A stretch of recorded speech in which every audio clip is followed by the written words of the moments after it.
And we're back. Return of the We're back. Time. Ta-da! Possibly evil? Possibly. No, listen. I've seen. When I put evil on there, it's just like a joke, like an affectation, like I'm so bad. All right. The reality of the situation is we are dealing in a world that's ruled by a weird conspiracy that, since you and I have spoken, I have come to better understand through the writings of Fritz Springmeier, Rabbi Marvin Anselman, and a variety of other brilliant researchers. Have you ever heard of these guys? None of those. Okay. Well, Fritz Springmeier contribution to the channel, though. Huh? The first. Remember the intro? Yeah. And the first chapter of the Rabbi Lowe book. Yeah. Yeah. So far we got that on the channel. Oh, that's John. Oh, yeah. I really should finish reading that book. It started. I've got such bad ADD. And you were just contributing, fellow contributor. Here's an intro to a book. It might catch your attention. All right. So Lowe, Fritz Springmeier and Rabbi Marvin Anselman's primary concerns. Anselman specialized in examining in the Sabbatean cults, their active movements in the world today. Are you familiar with the Sabbatean cults? Of course. Okay. So, for the audience at home, in the year 1666, there was a rabbi named Sabati Zabai who declared himself the Antichrist and married a prostitute that spoke 30 languages. Her name was Sarah. She had a really cool life story, and I'm sure she could do a thing with her tongue. So they went and she is the whore of Babylon. Pays the bills. Her family had been murdered by their Christian neighbors, and she had been kidnapped as a small child. And they were going to force her to marry their son or go to the nunnery because they wanted to save her soul from being Jewish. And these people cohabitated with pigs. So she ran away. Yeah. All right. Yeah. Don't blame her.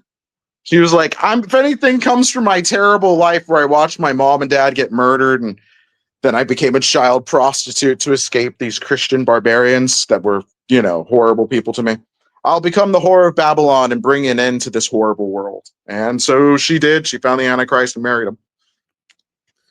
So this cult works alongside the Jesuit order. Have you ever heard of about the Jesuit order? Of course, yes. All right. So the Jesuit order works alongside this cult to destabilize the world along the help of the allied Masonic lodges. And the Boule, B-O-U-L-E, which is a secret satanic cult hidden within the college fraternity system of the United States. Boule means knight or gargoyle. It's really house slave. Black and white Boule were kidnapped slaves that were repeatedly raped until their children were light-skinned, and their mothers been so sexually abused that they became so psychically entangled with the cult and its ways that this was just their lives. Okay. Puff Daddy is a member of the Boule. That makes sense. Yeah. Who wants some baby oil? Yeah, right. He really liked the oil. He really... That was the oil was a carrier for a DMSO, and DMSO was it allows for like topical poisons to be absorbed by the skin, and so they mixed GHB and DMSO into that baby oil, so they would squirt you with it and incapacitate you. What? Yeah, wow, they're paralyzed. Yeah, yeah. That was originally mentioned in the beginning of the case. That was removed from the media. Really? All right. Puff Drat, they're able to practically live edit your fucking brains. The human mind is only able to carry so many complex thought patterns at once. Yeah. That once you get past a certain number of objects, it falls out. So right?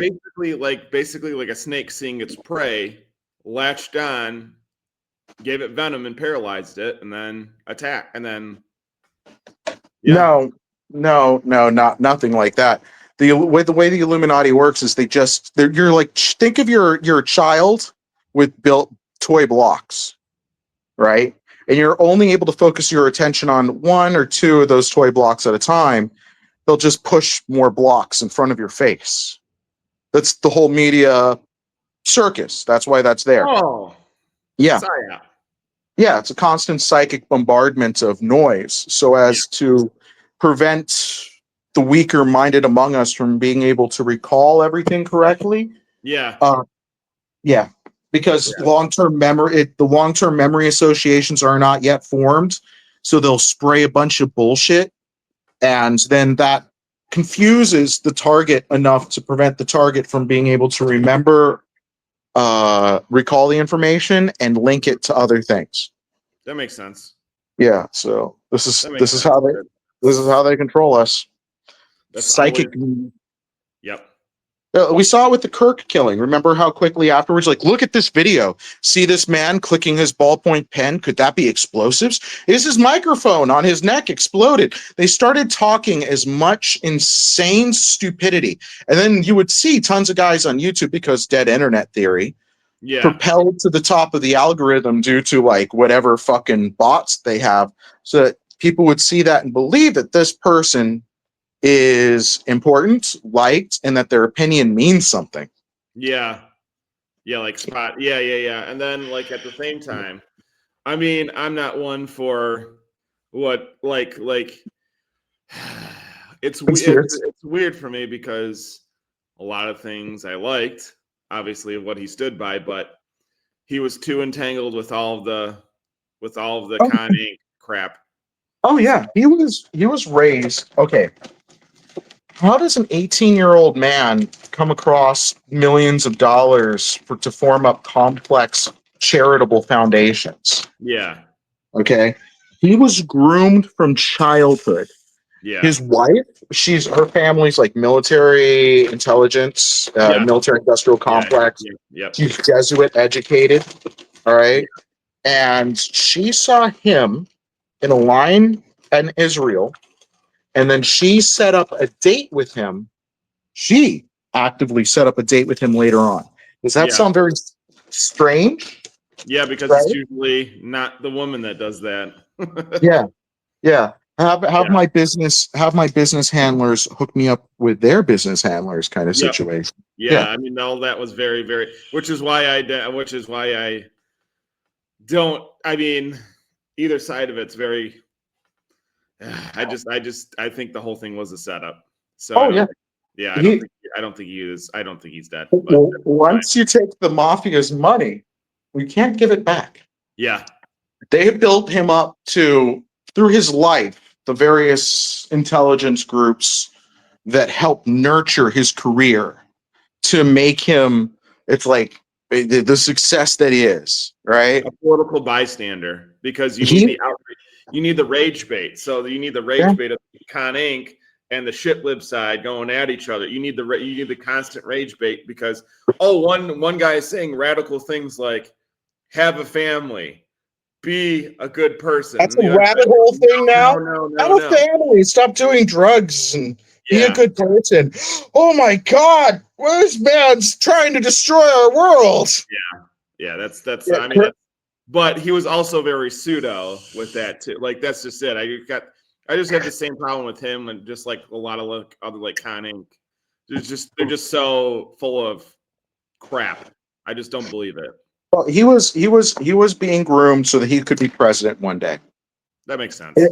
Yeah, he was going to be president one day. He was going to be something. Since his death and the way they put his wife out there, fucking fireworks at the events. I'm like, your husband's body's been in the ground for 30 days, and you're throwing events and dancing around with fireworks? If he even is dead. Bro, stop it! I can't help it. I just don't trust. He's too associated. I want to grab when people say obtuse shit like that counterintelligence, divergent reality stuff. I just want to fucking bitch slap them, right? I'm just saying it as a what if. If. You're saying it as a troll, all right? Yeah. He's very fucking dead on live fucking TV. You see how they get people. That's another one. They have got people so divergent from a fucking consensual reality that that it's practically impossible to have an intelligent conversation with these individuals. Charlie Kirk isn't dead. That was a clone. But it's okay. like, That's wild. I don't believe that. That's all right, or that was all AI. You still think that was real? That was AI. No, that was not real. You're still part of the Matrix. And it's like, oh my God, it's the worst thing. It's not just that the person's not enlightened, it's that they're retarded and think that they are enlightened.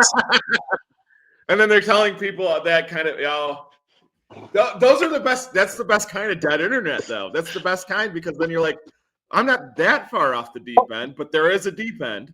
Well, the Jesuit order are highly intelligent people. If they think that shallow, that shallow, so there you go. They're that shallow. It's Dunning-Kruger. It's Dunning-Kruger. I have not. Okay. It's not to suck my own dick. All right, but I have an IQ. I have an IQ. It is though. That's funny. I have an IQ that breaks 155. We don't know where it is above that. It could stop at 156. All right, but 155 is like the dead bottom. It could be that, but it's probably more. All right. So I feel like equating everything to, bro, it's the Matrix, is like being the guy in Ancient Aliens going, it's aliens, bro. It's like it's the same thing. That guy's a perfect example of counterintelligence programs. Yeah, that's what I mean. Okay, so the Jesuit orders consists of these highly intelligent people, and they have this complex organized crime syndicate involving the Catholic Church. No, really? All right. I didn't know that. Oh no, bro. So the infiltration of all these like child molesting priests is symptomatic of actual satanic order that has taken control of much of the upper hierarchy of the Catholic Church. It is rumored to be called the Nine Circles. All right. Palladium Rite is another one I've heard floated around. If those are their actual names or just names given to them by conspiracy theory authors over the last 2 centuries, I do not know. And also, don't mention the cabal that might be involved with infiltrating Catholicism and turning it up on its head. And that was the Jesuits working with the Sabbatean forces of the Antichrist. Yeah, I'm sure they got some hooked noses. Yeah, they've got. Well, they've of course. But if I don't want to say it like that, all right. This is a complex movement of satanic cannibal child molesters. Nuances to their beliefs that I'm sure it's like the difference between piles of diarrhea at this point in time. Yeah. Just it's what style of psyop or real shit are you going to take? Yeah. All right. So I have found that their counterintelligence programs are very alive and well, and I spotted a couple of ways in which they work. Aside from the clear propaganda campaigns like the Charlie Kirk noise, the artificial fucking YouTube channels with the inflated users. If you had any streamers you could apply to become pro-Israel, make $7,000 an episode. Yeah, well, too bad I'm not the kind of pro-Israel they like. So you should do that. You should totally do that. Take their fucking money for a while and just like fucking bomb like one of those. No. What I didn't mean that with the actual B, capital B. But I mean like make noise at like one of their events and get thrown out and say thanks for the money, assholes kind of situation. Or just deliver your stuff. They would know who I am. Such bad propaganda that it's clearly obvious propaganda with a smile. There's like an absolutely no positive way at all was Israel at all responsible or connected with these events, and is anti-Semitic if you even say so. $7,000, please. Thank you, Mr. Finkelstein. Sorry. I'm way too. No, couldn't do it. Too much. Yeah, you got too much integrity to go and like lie to the bad guys and steal their money. I don't. Yeah, I see how you're playing it though. That's not a bad idea. I have friends who's like, listen to these Zionist podcasts for $15 a podcast. I'm like, I have starving friends in the third world that I'm like, hey guys, go and listen to this shit. Take their money. make some money to oh my gosh. It's just Yeah. it's so bad that it's gotten to the point to where it's like Candace Owens was going off on one of the most evil men ever to exist, Genrikh Yagoda, and she goes, well, why do we question the Austrian painter, but not question the guy who's the mirror image of him, but who happened to be a Bolshevik? Jewish. Oh yeah. Oh, they weren't really Jews. They were atheistic. I mean, they were. I mean, It's ethnically they were essentially identifying. That kicked out. is. I mean, they were essentially kicked out. They were atheists, but their goals. Alexander Dugin has the actual minutes and notes from the communist inner circle meetings. Really? Oh, dude, the guy like writes books on this stuff. And so his shit is some of the best sources to discussions from the inner circles of communism. Make no mistake, the goals of the starvation and the murder was specifically to kill Christians, but to destroy faith. Jews, though, too, These were the agents. These were the and the communists at their highest levels were a Masonic order, and so they practiced ritual magic. Yep. Which requires that you acknowledge a higher being, vis-a-vis the seniority of the Communist Party were high priests in a satanic religion. So they're confessions of where atheists are for retards to believe.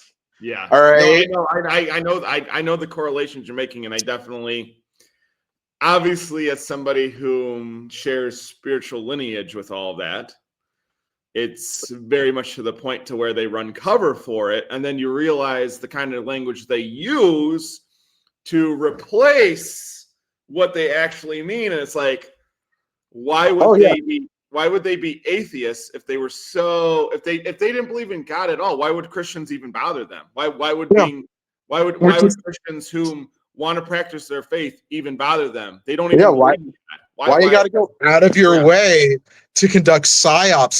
There's one part where they talk about, and now that we have starved the people, they will cheer as we loot their churches of their treasures. Yes. Blaming the church for their poverty and not the state that's literally stealing their fucking food and money and making them slaves and killing their babies and conducting eugenics. In 50 million dead in Russia did I tell you about Basil Zerahoff last time I was here? No. Okay, so this is a guy in history called Basil with a Z, Zerahoff. All right, Zaharoff. If you want to Google this, he's one of the two men that are the basis of the character Blofeld in the Ian Fleming James Bond novels. No shit, Ian Fleming was telling us everything in code. In code. Mm-hmm. All right, so Ian Fleming was a spy during World War II and before that with the Bureau of Ungentlemanly Warfare, where he worked around, possibly underneath, Aleister Crowley, who set up World War I and World War II, created the OTO, all right, that kind of stuff, and worked with the Bavarian Illuminati to cause the collapse of the Tsar's empire and the rise of communism. Mm-hmm. All right. Crowley may have been the one that helped set up Rasputin to be murdered. And Rasputin was apparently a superhero. That's why he's so defamed.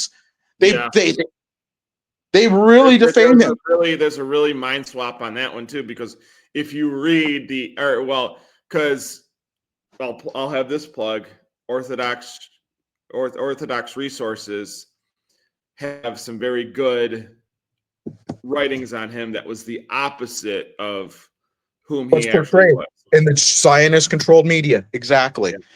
Yeah. They slandered that man. He did have a legendary cock, and he did practice sex magic, and he was from a secret cult called that practiced angelic sex magic and would speak in Enochian tongues. And this is recorded by the Okhrana, by agents of the Okhrana who had infiltrated one of the cells. And at one of these orgies, he had a vision from the Virgin Mary who told him to go to save the royal family from the forces of the Antichrist. Yep. Now, the reason why it was the Virgin Mary, sorry, not Virgin Mary, Mary Magdalene. to go and save the family of the Russian royals from the forces of the Antichrist. And the reason why it was Mary Magdalene is because supposedly the royal family, the claimed Romanov, yeah. lineage from a line. The way they got their seat was they got lineage from a line of great heroes that were connected to these French knights that claimed to be descendants of Christ. Wow. Bloodline of heroes. Yeah. The Catholic Church, the way they propped up the faggot Satanist controlled Catholic Church, the whore of Babylon now, all right, does not like the idea of a guy who can rival the Pope. The Pope is the central. I mean, but look what's happening with the Muscovite mob, and how Kirill's propped up, and how Putin is propped up now, and how they use his controlled opposition. I mean, Kirill's basically a religious oligarch that is using the Orthodox Church, the Russian Orthodox Church, as a paramilitary arm. So that just tells you how deep the rot has gotten there too. Oh yeah, the guy I used to, the head of the Russian Orthodox Church, I used to harass him online. Patriarch Kirill, yeah, you told me about that. I remember that. I told one of my friends what I was doing. I was like, listen, yeah, I need to get married, and I would like to marry you, and all this other kind of stuff, and I got to go and apparently fight the forces of the Antichrist and shit. She was like, yeah, I'm not having any of this. I got to go. Oh, so she's gone now? None of them want. As soon as you're like, yeah, okay, yeah, you go and you tell a woman Game of Thrones is written about my family. And that's a bold statement. Then you show them that you're not lying and you got proof. Yeah, that's a lot of proof. I mean, but you said she was Ukrainian. Was she anywhere well aware of what was going on with the infiltration? Oh no, this girl is Brazilian. This is a while ago, and before her, before that one there was a Cuban, and before that one there was a Venezuelan. Before that one there was this Jewish girl whose father is head of this fucking Sicilian mob. Then there was, see, yeah, and it's like, as soon as I find them, and I was like, listen, I need to get married so that I can go, and I want to have a family and everything else. But this is the crazy that you're signing up for if you get with me, right? And they're like, oh, you're silly. Game of Thrones is not written about this. This is scary. I'm like, yeah, wait. Yeah. I'm like, it gets better. So the Night King is fucking essentially the embodiment of the Antichrist. The Night King? Yeah. Was he like a Lich King, Night King? Yeah. Oh no, in the Game of Thrones stuff, in the Song of Ice and Fire, the White Walkers. Okay, I know what they are. Okay, they're supposed to represent some kind of malignant force of entropic destruction that's been released into the world that wants to negate all human will and bring us all into slavery and subservience to this special breed of people. Sounds a lot like aliens, but fine. Okay. Okay. And there's a lot of weird things. So the people of the forest represent the druids, and the werewoods represent yew trees that the druids used to keep in their cemeteries. All right. Okay. So the yew trees lived for 5,000 years, and they used to be all over Europe. But as people Christianized, they would cut down the yew trees because they saw them as a piece of an old religion. Damascus steel, real world Damascus steel, is representative of Valerian steel in the show and in the books. All right. William the Conqueror, the guy who took control of the United Kingdom, the kingdoms, England, and like, what was it, 960 or 1060, like 1060 AD. That guy is he's supposed to represent. Give me a moment. He's supposed to represent Aegon Targaryen. The Targaryens in the show, the blonde people. Okay, because their family bloodline used to have this huge kingdom, but they were inbred, which is because they needed to keep the bloodline pure, so they would breed among each other and stuff like that to try and keep their powers as potent and non-diluted. Because apparently in the show, these royal families actually legitimately have some kind of low-key magical abilities, right? This echoes of their lineage from great men. So William the Conqueror came from a family of French knights that claimed, in one way or another, to be descendants from Christ. Yeah. So Valeria, the nation they came from that had the doom and was blown up, that's supposed to be Israel in the Holy Land. Okay. Okay. The Henry Robert Baratheon, first of his name, conquers the throne from the Targaryen family, right? In the show, he's a combination character of two people. He's Henry VII and Henry VIII. All right, but the whole succession thing's a little altered. So that instead of having his daughters are all right as his own daughters, they moved them to another character, but for good reason. Now, Henry VII conquered the throne from William the Conqueror's ancestors, right? Over one thing or another. I think this is called the War of the Roses. He gets in control. He gets his son in there. His son is an asshole drunkard, and he's a total shithead to everybody. He's a lech. He kills a bunch of his wives. He defects from the Catholic Church. He never really was a godly man anyway. So to him, it's just business. And when he dies, the succession wars start going off and people fight for him. One of those people is a man in real life named John Dudley, Lord of Northumberland. He is termed history's greatest villain. And in real life, he tried stealing the throne from Henry VII's family by putting a fake redheaded girl on the throne, claiming she had like some right to it. That's supposed to be Sansa Stark. Okay. Sorry. That's supposed to be Lady Jane Grey was the real life person. In the show, this is Littlefinger trying to get the throne and using a fake Sansa in an arranged marriage. Yeah, now you're getting it. And in the show, Littlefinger is killed by Arya's sister, the little girl, right? In real life, John Dudley, Lord of Northumberland, was killed by Queen Elizabeth's sister, Queen Mary.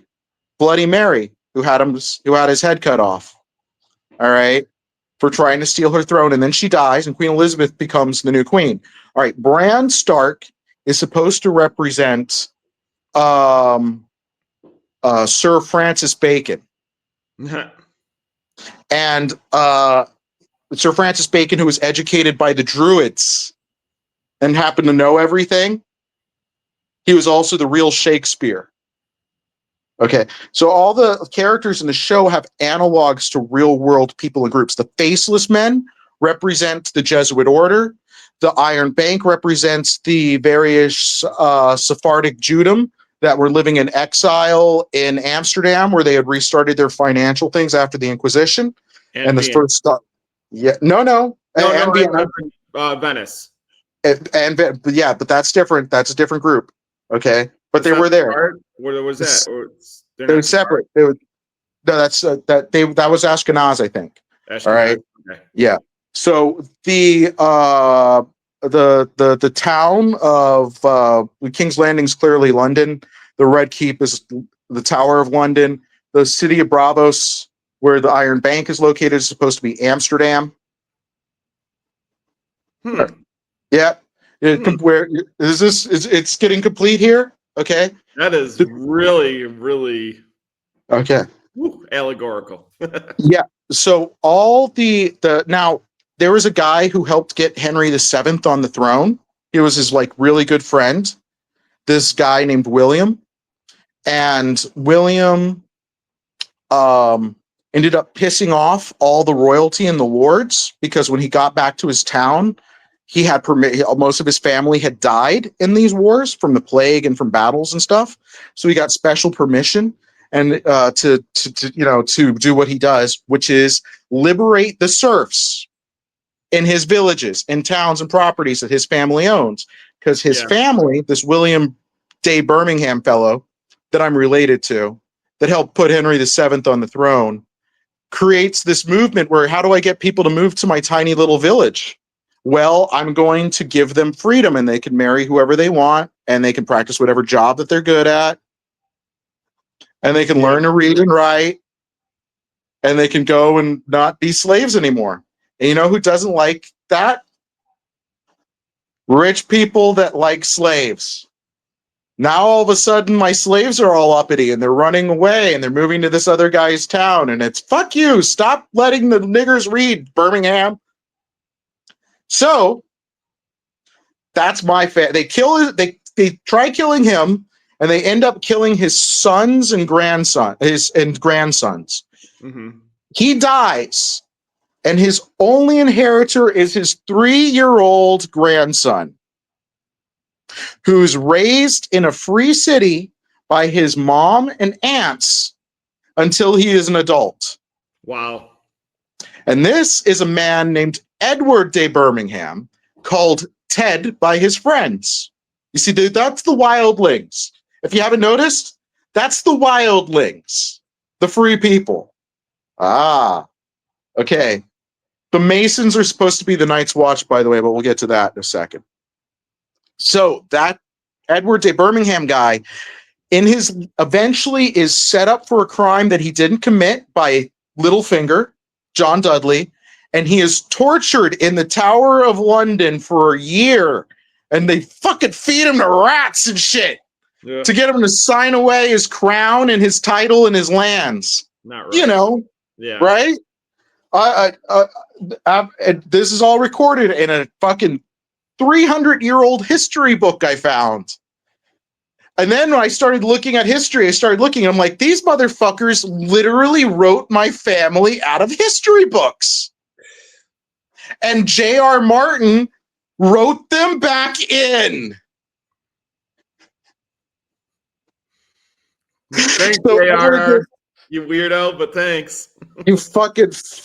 God bless that man. So he was writing about these occult groups and the end of the world and all this other stuff. So apparently this bloodline that I'm related to is either the Starks or the Snow dude. One of the two. Okay, you can't, because he couldn't make a complete. Yeah.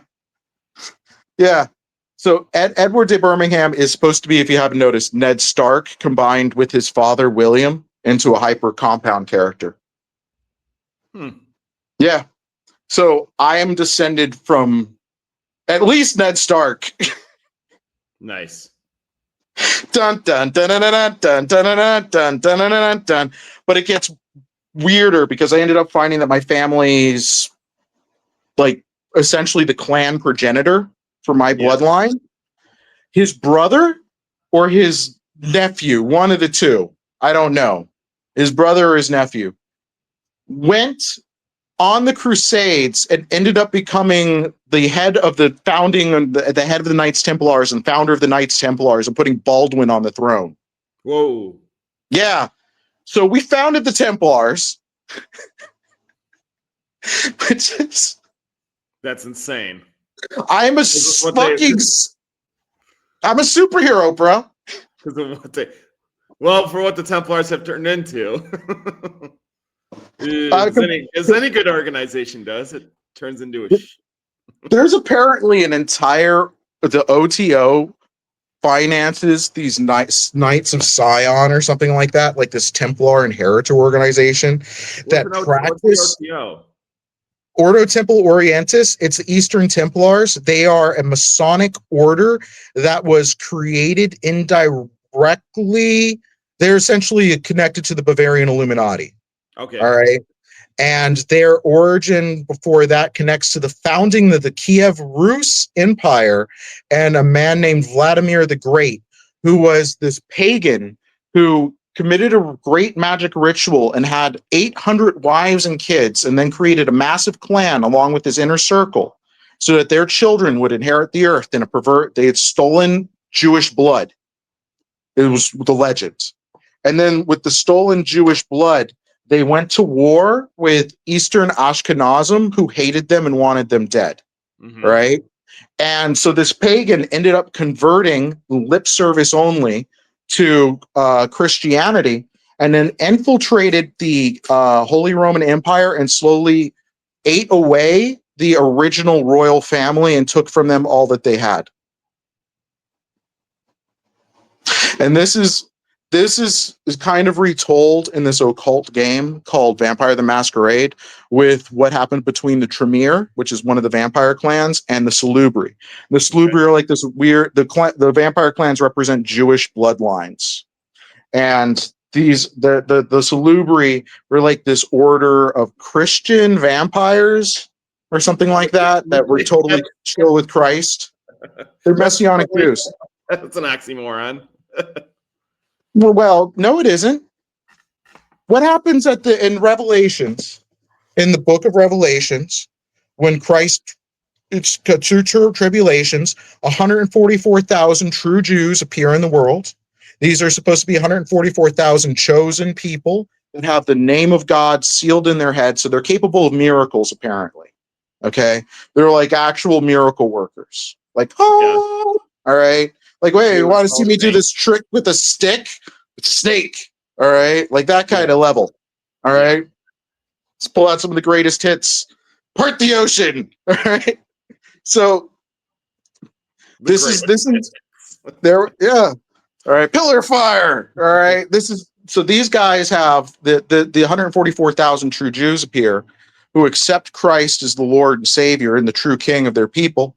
And after the false Jews, the Black Synagogue of Satan, are laid low and stuff like that, the true Jews help administrate Christ's kingdom on earth for the next 1,000 years, along with their survivors who are like the pure Christians that were able to go through tribulations and deal with the horrors that were to come. Yeah. Yeah. I mean, there's been many prophecies, but obviously the truer prophecies don't come from the Zionist-controlled nonsense that we have in Protestantism or Catholicism. So, well, that's what. Well, yeah, it's like how they control everybody else. It's the mind pollution. Yep. All right. He will bless those who bless them. And that is why we must lay praise upon Israel, so that we might be within God's righteous grace, because they are his chosen and anointed people. And it's like, okay, I totally agree with that, but these are not the true Jews. These are those other ones. This is Revelation 2:9 and 3:9. All right. So, which it's funny because a lot of Catholics have problems with this too, because they've been so sidewinded with that too. And when you bring that up, and you must be one of those kind of Christians, and it's like, what does that the guy who reads? You're one of those Christians. You mean one of those Protestants that reads his books himself? Yeah, I mean, but that's just it. Doesn't let some gay, child molesting rich kid priest just tell me what to do and take 20% or more of my money and my kids. Yeah, and I'm just like, huh. So you want to tell me that? So what you're going to take their authority over what actually like that, and that's the other thing. I saw this meme not too long ago, which was, why don't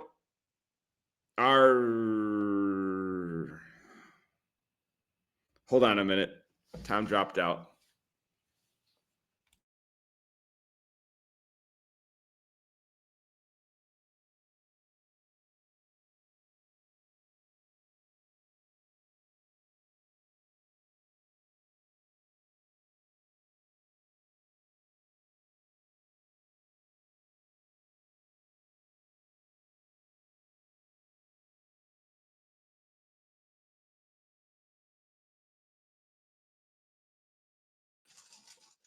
Sorry about that. We're back, and we're back. Okay, repeat that thought. You would noticed it too. I've noticed a mass. It is essentially a mass ritual or cucking of false Israel. Yeah, cucking false Israel to the secular state of false Israel to subvert. It's been going on for thousands. I mean, it happened to the Jesuits. It's happened to the Protestant Reformation. It happened post-Reformation. It's happened all the way back. I mean, unfortunately, they've gotten to various Orthodox churches, which is very unfortunate. But dude, they've got to there was the Gilgal Beach killer. You heard of Gilgal Beach killer over in Jersey or whatever it is, a serial killer? No, have no idea. All right.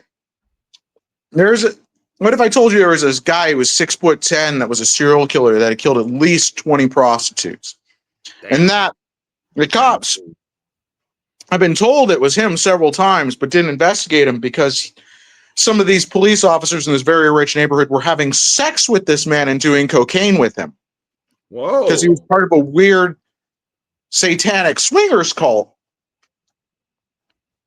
Hey. and that this man, after he was caught, people looked at his family, and apparently his uncle was a priest in a Methodist church that was molesting children, and there was a whole satanic cult scandal. Mm-hmm. And I feel like that's one of the ways that they undermine religion. They undermine religion and people turning away from not even respecting for what actual Christianity looks like, which Well, is found that's the in, goal. yeah, That's the goal. It's to break people's trust in the state. They don't just want to break your faith. They just want to lead your children away to never even having it in the first place. Bingo. That's just a silly child story that you would tell Bingo. people. Yep. And that's just it, where it's just like they pray. I saw this. I saw this meme. Why do our politicians pray to the Western Wall when over that wall is the Church of the Holy Sepulchre? Where the Holy Fire occurs every Orthodox Easter. It's been a miracle that has happened. If I go to the Wailing Wall, I'm going to whip my dick out, pee on it, and fuck my wife against it. That's anti-Semitic. You can't do that. I'm going to do whatever the fuck I want. I'm the king of the Jews. Yeah, that's anti-Semitic. You can't do that. You can't. I can do whatever the fuck I want. I'm the king of the Jews. Well, within reason. There's apparently some rules that come with it. I guess so, but still, like, that's the thing. Like, it's just like, and there's the legalism. There's all the legalist arguments that they like to have against it, and they like to bring up, oh, well, that's anti-Semitic. And then you look at the actual historical lineage for where this all comes from. Okay. I don't care. Yep. They don't care. They don't care. I don't care. I'm not going to even engage. Oh, I have a reason I'd like to use as my excuse that I get paid by the hour to talk shit about. I don't give a shit. So fuck you. Yep. All right. And yeah, like that, and that's what it hurts. Like, it's like you got your Alex Joneses, you got your Jones is controlled opposition.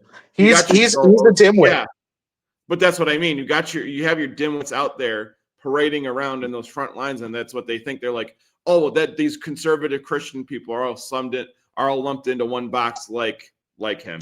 You know what I mean? They're all mind controlled. They're all being puppeted by the Antichrist. If you go into like, where in Christ's fucking teachings does he say make war, not peace? You know what I mean? Yeah. Go out and you do an anti-war protest. You know, it's like, can you stop bombing and killing the babies in Gaza? And it's like, oh, you're anti-Semitic. You're going to go to prison. We want our money. Yeah, we want our money from the U.S. government because they fund us. I found out that one, it's like $30,000 for me to have a child in the United States, just born. Mm-hmm. But they pay a person in Israel that much to have a kid with my money and your money. I say my money because they stole it and my family made the USA. And then those kids, because this is a religious nation, this is why we are doing this. I got to speak to some kids from Israel. I mean, that's it, where they're calling the interbreeding of their diaspora, which is falsely Jewish at best, that it's the second Holocaust with them. It's always some kind of neuroticism because they're being bred out. So basically. there are these dudes in Jerusalem that are this ancient sect of Jews, the Haredim, that don't like Israel. They're like, this is not our country. They refuse to eat beef because they say that the beef coming from these kosher guys is essentially, it's like you have satanic priests blessing your beef. What do you think? You know what I mean? Smart men. So these are smart men. They live very modest means. They're very poor.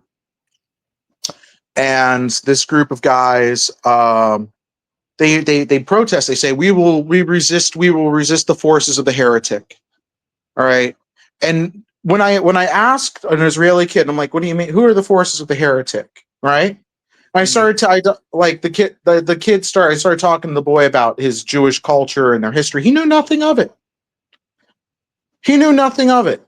My country drains its resources to lavish it upon these guys for the specific purpose that they're supposed to be going and doing God's will, and I end up finding a bunch of mobsters scamming the fucking system. Yep. All right. Well, I mean, what they were, that's why they were so in bed with the Italian mob. When they were so in bed with the Italian mob and they got their way with, I mean, they must like, they own Italians by this point, because everybody wants to say the mob did what the mob did and built some great American cities. New York, The Chicago, mob's built in. Las The Vegas. mob's built into the Catholic Church. The mob's built into a lot of things. Berlusconi was head of the mob. All right. It's a feature. The mob makes the arrangements, and it comes down to the hierarchy is the Jewish mob. All right. Yeah. Now, They're at the top. They're the ones that. Do you know the name? Again, the Jews make it look like that they're the middlemen, but I mean, essentially, No, they're the top. So, do you know the name Myers-Lansky? Of course, I do. Yes. Okay. So Lansky apparently set up this whole plan. All right. After they killed Kennedy. All right. He was Lucky Luciano's. He bankrolled Lucky Luciano. Yeah. Oh, dude, he in The Godfather 2, the Jewish dude in Cuba that controls Cuba. That's supposed to be Myers-Lansky. And back in South Florida, the city of Hallandale, all the casinos and all of the fucking horse racing tracks, all that shit, that belonged to Lansky. All right. He owned all that, and he paid all the white people, so $30 per person per household, not to go to his establishment, so they wouldn't vote against him, right? While the mob like just took over his area because they had all his fucking money. You get me? Yep. Right. Yep. So the South Florida's Jew mob, like pedigree Jew mob, for a long fucking time. Yeah. So Epstein's family were worked in the nuclear program. All right. For what university? What did they do for a university? Weren't they ingrained in a university, an American university? Yeah, they also worked in the defense industry as well, in a firm that was nuclear. Or was it Yale? The father. Listen, don't ask me for his fucking 401k information here. Dude, I heard something about that, and that completely flipped the narrative on him. Yeah, he was not some poor boy from some little fucking hard up neighborhood. His mom and dad were plugged into the military industrial complex and were some physicists or some bullshit like that. Okay. Right? Yeah. So like he became at some point in time, they're Sabbatian cultists. Okay. All of them. The Bill Barr, Donald Barr, Bill Barr's father, who gave Epstein his first job. Apparently, Bill Barr and Jeffrey Epstein went to the same summer camp. For boys? Wow. Yeah. Same summer camp when they were children. That's probably when they. And then Jeffrey Epstein had Bill Barr's dad, Donald, give him his first job. And Donald writes this book at about this time. All right. Talking about this alien race that looks like humans that likes molesting kids. Really? Donald Barr's dad? Yep. At the same time that he hires Epstein, he writes and publishes this weird sci-fi book, right? Candace Owens did a thing on it. I saved it in my library. I'm never going to read it. Quote unquote sci-fi. God. Okay. Yeah. All right. So he was talking about real things, coding it. All right. Yeah. Got it. So this is one of those real things, is that Epstein is a member of the Sabbatian cults. And there's been a greater conspiracy since that Lansky worked out so that they could conquer the United States and then use the United States in their plans for the Third Temple and the New Age. Right. So Lansky's mafia organization is connected to Donald Trump through a company called Resorts International. Resorts International was all over the fucking Caribbean. It was huge. Resorts International was the front for the mob's international money laundering operations. All right. And Donald Trump bought in and purchased Resorts International in 1987. All right. Apparently, his next door neighbor in Mar-a-Lago is Alvin Malnick, who was Meyer Lansky's personal accountant. And Meyer Lansky was known as the accountant for the mob. Mm-hmm. All right. Yep. So Alvin Malnick is rumored to be the head of the Jewish mob in South Florida. He's fucking huge campaign fundraiser, and he's the one who put Marco Rubio in office. And is now Sheldon Adelson too. Sheldon Adelson was huge with funding Trump's campaign. Yep, Sheldon Adelson is also Jewish mob. All right, so and Trump knew Epstein when they were younger, and Trump worked with Roy Cohn, who's the head of the Pink Mob, who worked with the Genovese crime family. All right, and there's legitimate belief that Donald Trump's dad laundered money for the Genovese crime family before that, and all of his real estate all over Queens. Mm-hmm. All right. So what we're dealing with multiple generation mobsters. And I watched an interview with a lady named Kay Grigg, Kayeggrigg. Have you ever heard of her? No. Kay Grigg does this like 8-hour interview back in the 1990s. She's this. I went to Princeton or Yale, like one of that. Like I was, dean student. She's super skinny. Like she wouldn't let me in her house. All right. I'm a pig. Like she's like that kind of personality type. So she married a guy who was like a lieutenant colonel who was cap and gown from Princeton University. Cap and gown's like a boule organization. It's like Skull and Crossbones. Yeah. All right. Yeah. It's just under a different name. Okay. It's like, and so this dude marries her, and he was like in military intelligence. When he was head of psychological operations, he probably worked with the Aquino. All right, sorry, no, he was a Marine. And Aquino was Army. Yeah. Okay. Yeah. So he worked. They was in Vietnam. They were doing parallel stuff. So I wouldn't be surprised if he ran into this. And she starts going on in this interview about Satanism in the United States military. Gee. Right. Yeah, she starts talking about Satanism in the United States military. That there's this organization called the OTO, and like 25% of the officers are in that, and that they have gay rape initiations. Like, hey, you want a promotion to general? You're getting raped by your commanding officer. The Pink Triangle. Yeah, and that there's a gay Marines like underworld that's responsible for drug smuggling and arms trafficking. They're called the Cherry Marines, and that they're hooked up with some weird Nazi fascist ideology that's hard to explain. All right. And that there's this group called the Jesuits, and that there are certain members of the all the Jesuit educated guys are working with like that conspiracy and Opus Dei, and that there's these Jewish mobsters as well, whose families, like Meyer Lansky's kid became like a fucking officer general. Yeah. So she starts talking about how the command staff, in order to become that there's like these hierarchies and pedigrees and families that go back hundreds of years and that kind of stuff. That's what we're looking at, right? Is satanic cults have penetrated into the United States military. And so when they've been throwing these wars, the goal of these wars was to have all the healthy young white males go and fucking die. Yeah, die for Israel. Yeah, or come back and become broken men and drug addicts. And here, let's waste your country's resources while we do this, so we can enslave this nation and put them into a central bank system and make them into the system for your secret masters. Because then they go off and they're like, oh, well, these men that came back from war have all these mental health issues. Don't listen to them. And then I started listening to one, I forgot in particular, but they were like, we're basically funding the drug war. Yeah. In the United States. And I was like, what?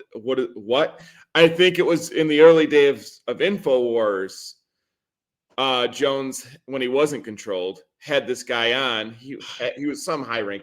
He was definitely a high-ranking officer in the military, and he flat out said, "We're funding we're the ones funneling the drugs into the United States from the poppy fields in Afghanistan." He goes, "It wasn't the towers that was the point." Yep, that's where it was that war turned our people into addicts, enslaved a lot of the world, impoverished them, and put the money into the hands of an elite cadre. There's these paperworks. It's featured in a book titled "Dirty Laundry: How I Stole Billions of Dollars from a CIA drug slush fund. Almost got away with it." Apparently, this is paperwork is substantiated from stuff found in the late Senator Ted Kennedy's office as well, that every time it gets put up on archive, it gets taken down. Gee. Who has I have problems putting shit on archive just to have somebody hack and delete archive.org to go and specifically erase this one document that people kept uploading after they put it in order and fixed it. Tells you something. This is them. This is real. If they had ignored it, there would have been no confirmation. All right. They could have just ignored it. They didn't. They prove more with deleting and censoring than they do with denial. You tampered with the evidence. You should have stuck with denial. Yep. Would have been fucking more believable. Yep. But they don't want to see that, and that's the thing. And that's just it. That's like going back to Israel. Like they don't want to make it believable. And now that the narrative, their woke narrative that they want to have has turned over on its head, has made way for what? And they have to strong arm. They have to bring in all this totalitarian thing. And this is why Con Inc. has ran itself ragged and into the ground too, because it's like everybody on the Trump train and not seeing the writing on the wall of what came before that and how involved he has been with all of that is just like you guys are idiots if you can't see Teal, Vance, and a couple others that are building the apparatus that's Palantir. Did you freeze? He froze. Sorry, I was trying to check my bank balance at that time. Yeah, Peter Thiel is the head of the Bilderberg Group. That makes sense. He's the head of the Bilderberg Group. He's also rumored to be the head of the OTO, which is this gay satanic cult that I mentioned before. Well, he does check 2 boxes. Okay, so now we've got that the Silicon Valley Development Bank that he was the head of, the chair of, was one of these drug banks that the drug money comes into the United States and then they launder it through their network so they can create asymmetrical economic growth. Good people really don't get loans. They were literally squeezing all the good guy banks to death. So that the evil bank groups could get all the cash to become dominant. So that, you're a small entrepreneur that wants to revitalize your city. Fuck that. Yeah, largest wealth transfer since when COVID went down. Yep, that was the largest wealth transfer. So him and Bezos and BlackRock, and there's a couple other ones that I'm probably missing that are all derivatives. Oh yeah, BlackRock at State Street. BlackRock at State Street represents the Jewish mob that controlled the pensions during. Okay. All right. So when Lansky died, apparently the families didn't get back together, and there's a magic ring floating around there. Mythically, a story that there was a ring that he used to wear with a demon on it that he would brand you with it and make you one of his boys. One ring to rule them all? Yeah, that kind of situation. Gold ring, fucking rubies on it. Damn. Look, demon face. Ah! Yeah. Huh. Yeah. That's some kind of like humiliation ritual. It's a branding. It's a branding ritual for a mob. You bear the mark of the Don. I'm sure it meant something 300 or 400 fucking years ago. But that's just it. That's where all these rituals come from, though. That's just it. They can't do anything original. They gotta rehash old stuff that doesn't mean it means something to somebody. Yeah. So these are a Satanist cult. Anyway. So the Mark of the Beast kind of situation. So he would brand them, and he might have been. So we have like all these weird secret Nazi groups with their doomsday apocalypse lore interacting with each other, coming about in this shitstorm that we're in right now, because Russia is controlled by Chabad, which is the Russian Jewish mafia's friendly face. And America is controlled by not Chabad. Not? Not Chabad. The other Jewish mob that is kind of evil. All right. They're not neither of them are particularly nice, but one's less not nice than the other. They are the mob after all. Yeah. Yeah. Hey, They do. Their whole goal is to go enslave and subjugate and do bad things. They're up to no good, solemnly swear kind of situation. So the yeah. so the so our State Department's controlled by this. Are no reason to believe that the rest of our governments isn't either. I found out that a lot of the biker gangs in the United States, the 1%ers, are tied into this. They're messianic doomsday cultists in service to the Antichrist as well. All right. Really? The motorcycle groups? Yeah, 1%er groups. All right. Are Satanist cults, and they are part of a greater network of them. Interesting. Yeah, that's why there's a lot of weird things that are out there that I found. But one of the biker gangs out there that likes to call themselves they're like crusaders. They have like all these tattoos and they try to claim to be like Templars from America or some shit like that. Yeah. And they're over in Israel fighting for the Jews for the honor of, working with the bad guys because they believe that they're doing the good Christian thing. What drug running, gun running, murder bikers want to do. Yeah, right. Yeah, because that's what. I mean, that's just the weird part, and they do have similar rituals to Masons. That's the weird part. Like they do have similar, like it's all very, very. There's an interview. There's an interview with a police officer from Jersey who was tracking Satanist cults in the area. Right. And he had gotten this one guy who was a biker who had found Christ and was confessing to a bunch of stuff he was talking about. Told him where this girl that was in the ceremony that was murdered, where her body was, and that they had killed her and drank her blood and all that other kind of like proper not good shit. Mm-hmm. And that there was a man at this thing who referred to himself self-referentially as Moloch. Oh, that's subtle. That's subtle. Oh, hi, I'm Moloch. Someone get me a steak and some garlic. And a cross. Stat. Just hey, just put it out there, guys. Just putting it out there. I'm Moloch. Walk up and throw a giant fucking bucket of fucking chopped garlic on the guy. Get the fuck out of here. By the way, I'm Nosferatu. How are you?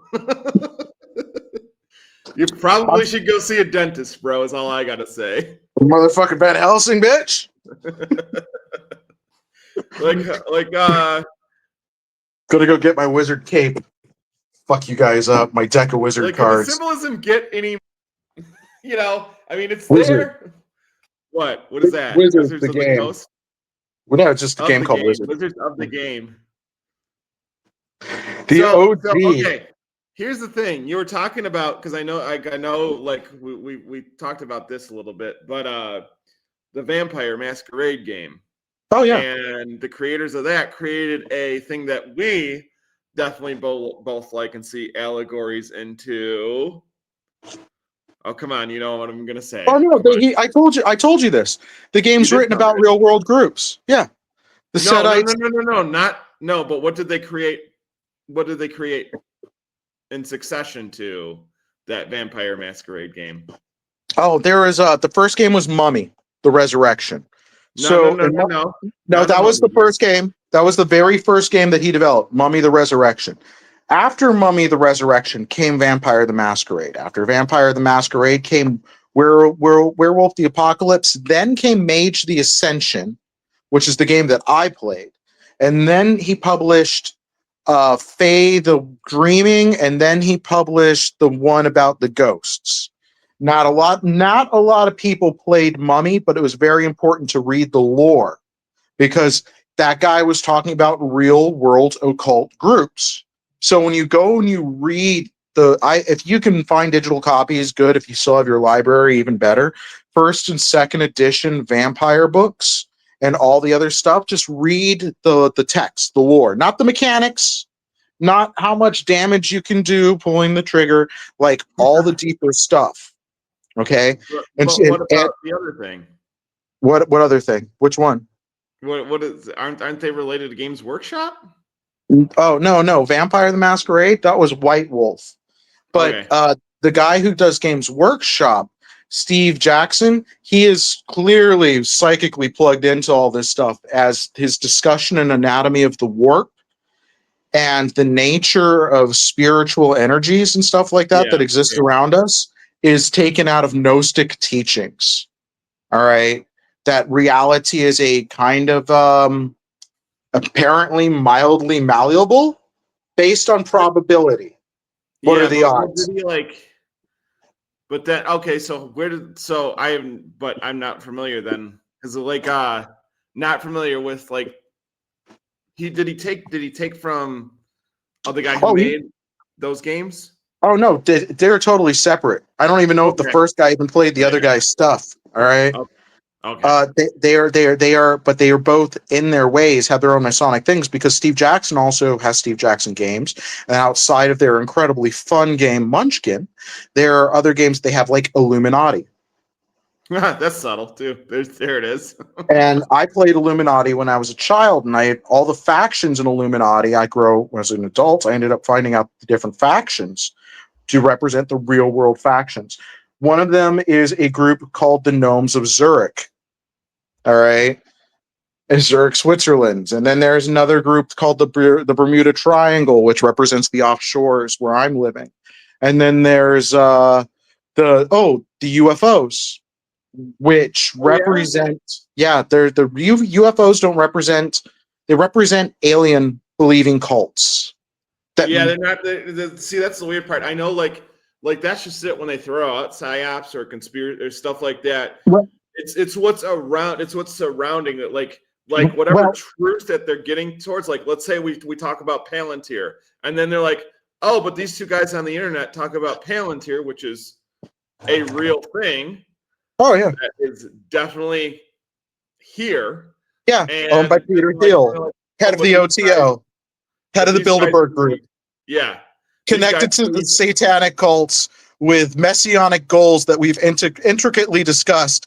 And even though you can draw all these lines of comparison and the pedigrees and the heraldries and even the lore, people will be like, I don't believe any of that. They still believe in Bigfoot. But they'll believe in fucking Bigfoot. Yeah, They'll believe in right. the Loch Ness Monster. They'll believe in, It's the most wildest, outlandish shit that is well, always around the truth. do you know what the jesters are? Or do you know who the jesters are? Like, as in, like a jester, like isn't like a court jester. Yes, in a way. The I mean, jesters are, it's an archetype. It's one of it's a Jungian archetype yep. The jesters are the fools, are the highest order of the Shriners. because they can make fun And of the king. the Shriners are the highest order of Masons in the colleges. It's like the most whatever, right? Yeah. Only 1 in 1,000 Masons become a Shriner, and only 1 in 100 Shriners become a jester. Well, And with You know what the Fez meant in the Ottoman Empire, right? To wear the no, hat of the Fez. you're the bitch. No, What does it mean? you're the man with a lot of wisdom. You're the man who has, and it's just the Easter. It's just like the Arabic version of a 33rd degree. It's their version of it. Like you've reached a high. I don't have a tinfoil hat. I have my this. That's nice. I like Yeah, that. That's yeah. very seasonal too, by the way. It's got kind of Because a Halloween vibe going on, so I because like it. when I was a boy, when I found out about the Masons and I found out about the jesters, the jesters I heard played tricks on people, and I was like, I like playing tricks on people. this sounds like a highly enjoyable organization that I might like to attend. All right. And then I got a little older and I ended up hearing this story. And I was like, yeah, I think that's true. That the jesters would put together, like, I'll take my friends, hey guys, let's go to Cuba and we're going to go and fuck a bunch of whores and get drunk. All right. And I would do that. I'm a lech. Okay. I'm going out for a good time. I didn't want to have children. I didn't want to get married. I thought I had a genetic disorder. Right. It's like, don't give that to your fucking kids. Turns out I'm just a super genius in a world of idiots. As you're wearing a hat. Yeah.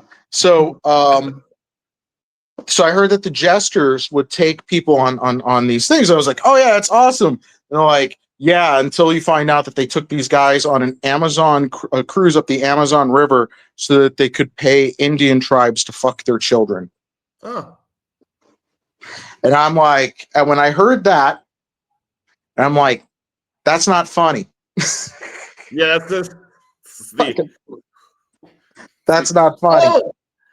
It hurt my heart. That hurt my heart. Yeah. That hurt my heart.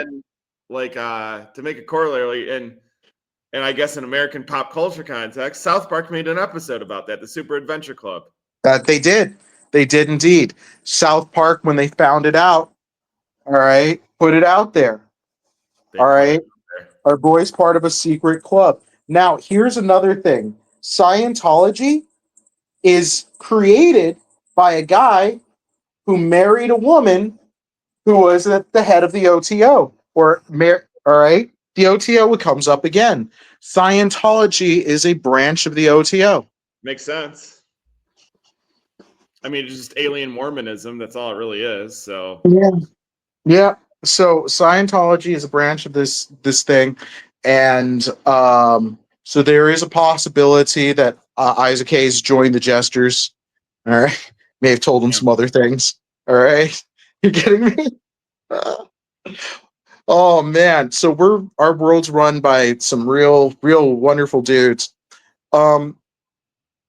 So that guy that was the child molester over in England that would get the little girls. Jimmy Savile. Yeah, that's him. Savile. The guy who was a DJ, a radio DJ. Yeah, famous for having 2 turntables so that the music never stopped. Dun dun dun dun. Right. Yep. So this guy was a jester, and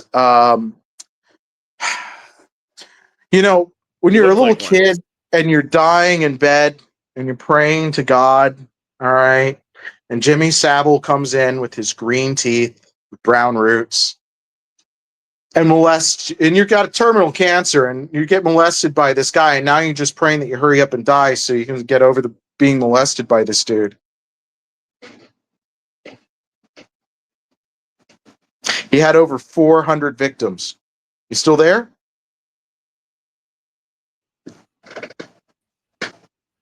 Froze. We're good now. All of a sudden, my internet's waning for whatever weird reason. Did you hear the part about the child with the cancer? He was sitting there dying of cancer, and you're hoping to hurry up and die so you can stop being molested by Jimmy Savile and his green teeth. It's not funny.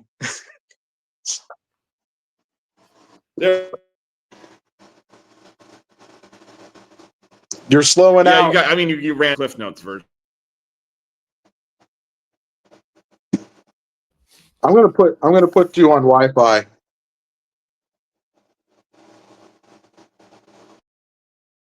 It's really like it's been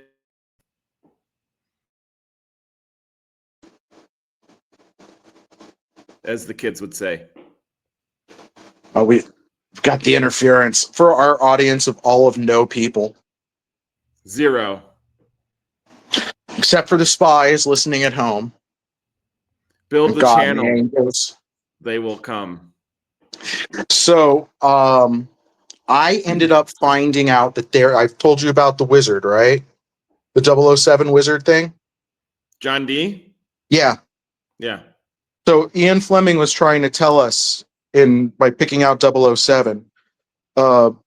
Blofeld and Spectre represented Basil Zerahoff and what's his name, Aleister Crowley, and the shadowy satanic organizations that exist globally, right?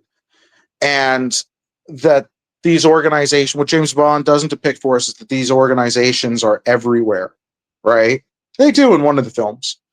When they say that our men are everywhere, it's like the Spectre. flower shop. You don't actually mean it. Yeah, Spectre. Yeah. Spectre. Yep. So that's Spectre. That's where they get the cultists that will go and die because they're part of a greater organization, right? And this is a crime organization that's built on enslaving other people. There are folks that are out there. It's like, where do they get their fucking money? Is a very legitimate question. From where does the money come from? Yeah. Right. From where does Where does it all come from? It has to come from someplace, some origin. They don't have an answer for it. Yep. Yeah.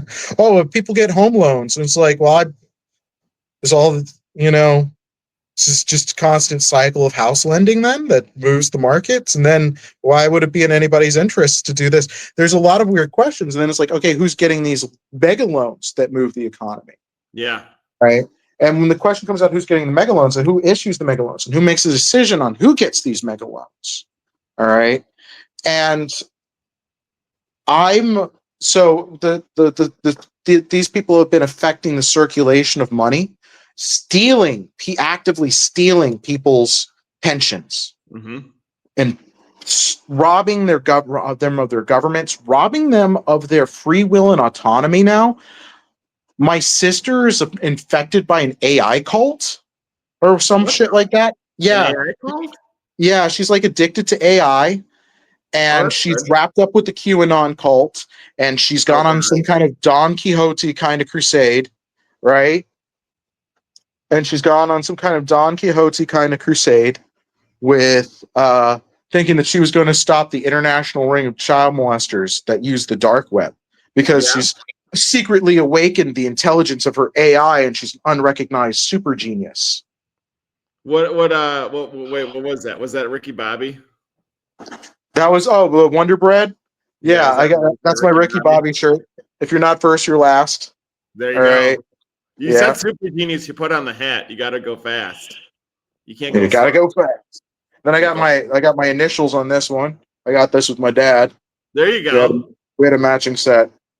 All right. If you're not first, if you're not first, you're definitely in an AI. So that's subtle. The Stunger Cougar Falkenberg. Gotta not be afraid of the Panther, Ricky.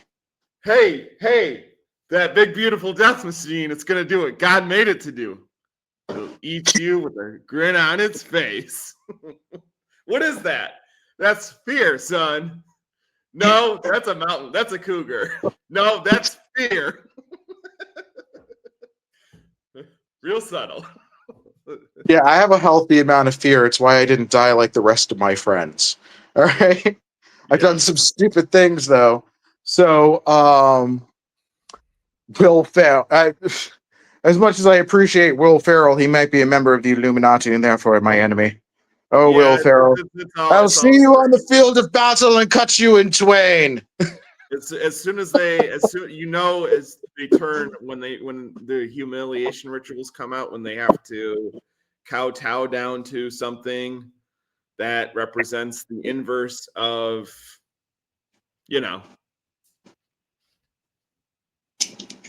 So it's just a backwards order. That's all it is. It's just a backwards order to where the righteous is on one side and then the other side is. I would never know I'd come a day to share my axe with a pothead, like a pothead like me. Do our Lord of the Rings with a Christian straight edge nerd like you. Straight edge, huh? Yeah, because I've never drank a few beers on camera while we've been doing this. So yeah. Oh yeah, we've all fallen a little bit. I took a couple steps down. When I was a kid, I was a militant straight edger. I was like, Yeah. I'm not going to do drugs and ruin my life like my family. I mean, good for him. Good. You laugh in madness. Laughs in rookie. It was and ruin my life. I was offered when I was in high school. Sorry, when I was in college, I was offered to join a Masonic order by the head of the fraternity that was there, and he recommended to me that I read a book called The Lesser Keys of Solomon, and Oh, I was like, okay, thanks. I'm like 18, 19 years old. I thought he was a pretty cool dude, but he goes, why don't you want to join? And I was like, I think you guys are the bad guys. I mean, no offense. I mean, you're like my friend and stuff like that, but just getting a vibe. are we the baddies? We're the You know, baddies. and I'd be over at the fetish club or something like that. He'd be there. I'm like, hey, what's up? And he's like, you want to hang out with my friends? Not really. I'm here to fuck these girls over here. Come on, you don't want to hang out with some dudes, dude? While we're all dressed up in spanking leather and shit like that. I would got invited to a couple after parties and stuff like that with some pretty choice women. Like Yeah. the prototype goth chicks covered in like fucking full body tattoos, like Susie Tattoozy. That's Wow. fun. Just like so I met some really really fun ladies. So it was like when I look back at it now and I'm like, a lot of these girls were definitely damned. Yeah. But you got them. Yeah, doesn't matter. Had sex. Doesn't matter. Had Doesn't sex. matter. There was oh man, good times. The yeah, so this guy goes years later. I'm like at the Christian bookstore. I'm like, I'm looking for a thing called like the Lesser Keys of Solomon or something like that. You guys got that around? You're like, I've never heard of this book before. And I'm like, oh, I find it. The internet appears in my life again. I'm like, oh, I can go and ask the internet now. That's right. It's the fucking future. Do. What was that thing he asked me? Holy shit, it's demonology. Yeah. And I'm like, that motherfucker, I was right. They are the bad guys. What kind of what kind? Is it like It is I don't want to recall the names of the seals and stuff like that or and stuff too yeah. much. But the whole thing are sigils that are attributed to various demonic entities that were bound by Solomon when God had gifted him a ring that allowed Okay. him to command them. If he hit them with it and like a Pokemon, God gave him a Pokeball. Okay. All right. And so Solomon walked around with the Pokeball and he's like, you're my bitch. You're my bitch. You're my bitch. All right. And no, but it was literally, you didn't have to even say anything, just had to hit him with it. So there were times he like gave it to little kids that were non-threatening targets, and the little kid would be like, shake. It's like, fuck. Like, if it's like the equivalent of a foreign enemy putting grenades in the children's hands and having them throw them at you. It's like, who the fuck saw that coming, right? So one time he ends up the Solomonic lore goes that Solomon captured the head of all devils on earth or all demons on earth or something like that. Demons on earth. And it was an entity that was called Asmodeus. And he interviewed it along with several others. And during the course of his interviews, he was told how he was going to lose his throne. Oh, how he was going to lose his powers by upsetting God by making a sacrifice of grasshoppers on an altar to a sacrifice of locusts to Baal or Malik or something like that. And because Okay. he'll commit this idolatry, he will lose his powers. And that he was also told that in several hundred years, your family will fall, right? They'll be overthrown. Mm-hmm. But Messiah, this is where the prophecy of the Christ comes from. A Messiah will come up, and that Messiah will die and then be reborn, and blah blah blah. Right. Mm-hmm. So in Solomonic lore, the Antichrist figure is represented by this asthmatic demon. Because at this guy Solomon's now got up 700 wives, right? And when he does his rituals, he's used these demons to build the Temple of Solomon and cut the stones and do all the magic. It's like, how did they move all of these things, right? Supposedly, yeah. Solomonic magic for him to move these big paleo stones, right? That they used. And so the devil, the asthmatic demon, it learns Solomon's patterns and how Solomon has to take off his magic ring when he goes into God's church because it's dirty, because it touches demons. So he leaves the weapon in the hands of his wife, who's, he has 700 of them. So it's not like he develops a really tight relationship with these ladies. So when a dude that looks vaguely like him walks up, except for in some tellings of the stories, chicken feet. Okay. Yep. Yeah, a nearly perfect recreation, except for my fucking chicken feet. All right. I've heard that's that legend. Yeah. Okay, so this demon gets the ring from her, and then she goes off. Solomon comes around. He turns Solomon to look like a pauper, and then flings him like 300 miles away or 3,000 miles away. Solomon has to walk back to Jerusalem, right, without his magic fucking ring, without any money, all right, and with wearing rags. Or the angels softened his landing, and by the time he's gotten back there after many years, he finds that his kingdom has been run into the ground, and that there's this guy's evil versus his good, all right, and that they're profaning everything, and a bunch of his people like it.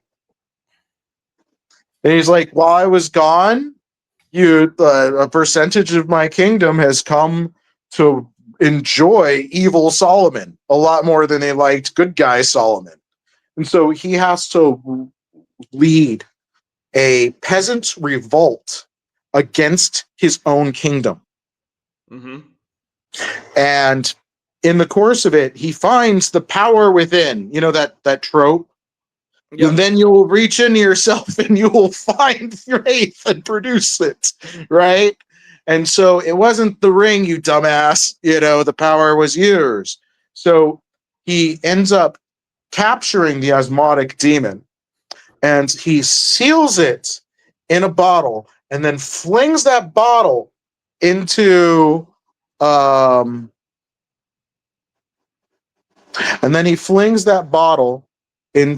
the fuck did he fling it into? In one telling, it's to the bottom of the ocean. And in another telling, it's there it is. Thank goodness. I was getting a little worried there. In one telling, it's into the ocean, and in another telling, it's to the bottom of the well of Solomon's temple. Because nobody. All right. So there's two different tellings. In the one about the bottle in the ocean ends up proliferating itself into the legends of genies, and that Solomon would capture genies and seal them in bottles and force them back into that bottle and seal them away for 1,000 years, right? Or whatever long a time, until God chose to have that genie have one more attempt to encounter man, where the genie will be asked, does it acknowledge God? All right. And therefore, since the genie, if it acknowledges God and God's rulership, that the genie then will also acknowledge man, all right, as being its superior and its leader. Yep. So if it's an evil genie, though, it will yell out against God, but a person that can produce faith can overcome this, right? So the Templar Order, when they got to Jerusalem and conquered it in that first crusade, there's a lot of history that's edited out, all right? Revisionists like their version over others, right? Of course they do. Yes, of course, because the Crusades have to be woke, right? So yeah. It's like for me, it's like everybody. I don't want to feel like the kid that didn't read the history books and is presenting his own version of World War II kind of stuff. All right. But there are some things that need to be mentioned. One, these line of French kings that came to conquer Jerusalem in the Crusade claim that they're descendants of Christ, and that's the Davidic bloodline, and that Christ had married Mary Magdalene, and that Christ is the true king of the Jews, right? And virtually all remnants of that bloodline are gone. Were they the Merovingians by chance? Yeah.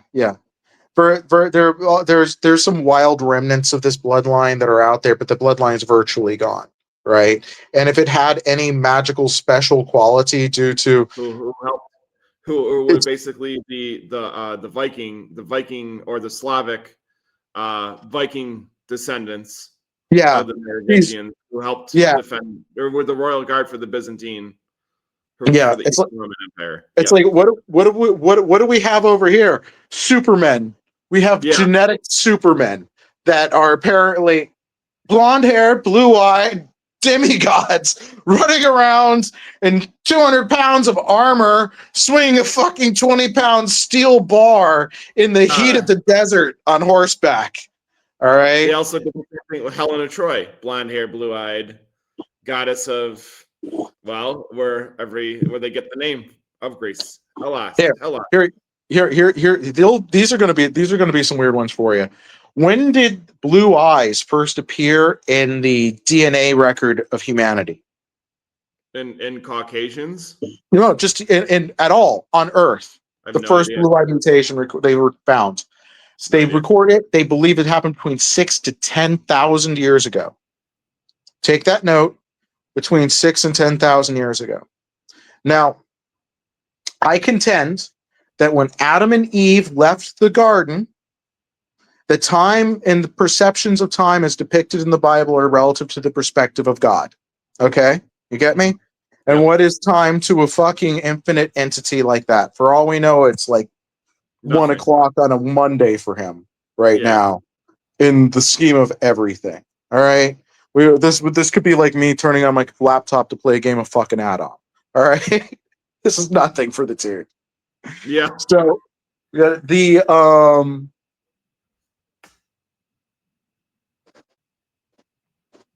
I lost train of thought. Time. Oh, okay. So in the Garden of Eden, Adam and Eve spent an unknown period of time within there before the serpent tempted Eve and corrupted her. Right? When they exited the garden into the land of Nod, there were already other people there, but they're not real people. You know what I mean? In Judaism, they teach that these other breeds of man are lesser breeds that don't necessarily have a higher soul. Okay. And these were the people from the land of Nod. And this is why they tried. Trinitarianism does this a lot. Yes. Okay. What if that blue-eyed mutation was the appearance of the Adam and Eve line? You getting me? Okay. Yeah. I got blue eyes. Yeah. So who does the forces of the Antichrist really want to kill off and subjugate? They don't like white people. They really don't like white people for some reason. I ended up finding out this other weird prophecy about Gentiles inheriting the earth. Let's compare notes. Go. All right. So, what if in this racial memory, there is a competition between these different groups for domination, and one feels that it is the true dominant species of Earth, and it's fighting with the one that was ordained to become that dominant species and lead the things, right? And so there comes in a discussion on the line of Cain, right? And Cain was redheaded, and redheads were also the favorite of Set, and that they were children. There's like, I haven't found out if there's DNA evidence of it yet, but I know that there is for immigrations, but I know that there's a cultural link between like Finnish mythology and Egyptian mythology. Dead guy cut up river, dick got eaten, rake, dead wife sews him back, wife sews dead husband back together. Okay. Evil brother killed him. Cyrus All right. or Set? Was that Osiris or Set or That's set in Osiris and Isis, but it's Okay. also the same story. If you ever read the first edition Deities and Demigods for Dungeons and Dragons, they have this Finnish mythology that's in there, and it indicates it in the Finnish mythology as well. All right, that there is essentially it's a retelling of this Egyptian origin myth in Europe by redheaded fucking Vikings. That's wild. Yeah, isn't it? Where does that even come from? Like, what is like? But the thing is that I have this. All it takes is one dude on a boat. That's true. All right, to retell that. St. But if we was Finnish, we would all be redheaded children, wouldn't we? Something like that. There are all these various remember Cain is taught in Judaism as being the son of the angel Samael and Eve, and that Eve cucked Adam. Okay. And got pregnant and was like, what do I do now? And the fucking devil convinced her, go and get out and fucking eat the apple and have him take care of the fucking kid. I don't want to do it. Yeah. I'm familiar with that. Yeah. That was like a big thing.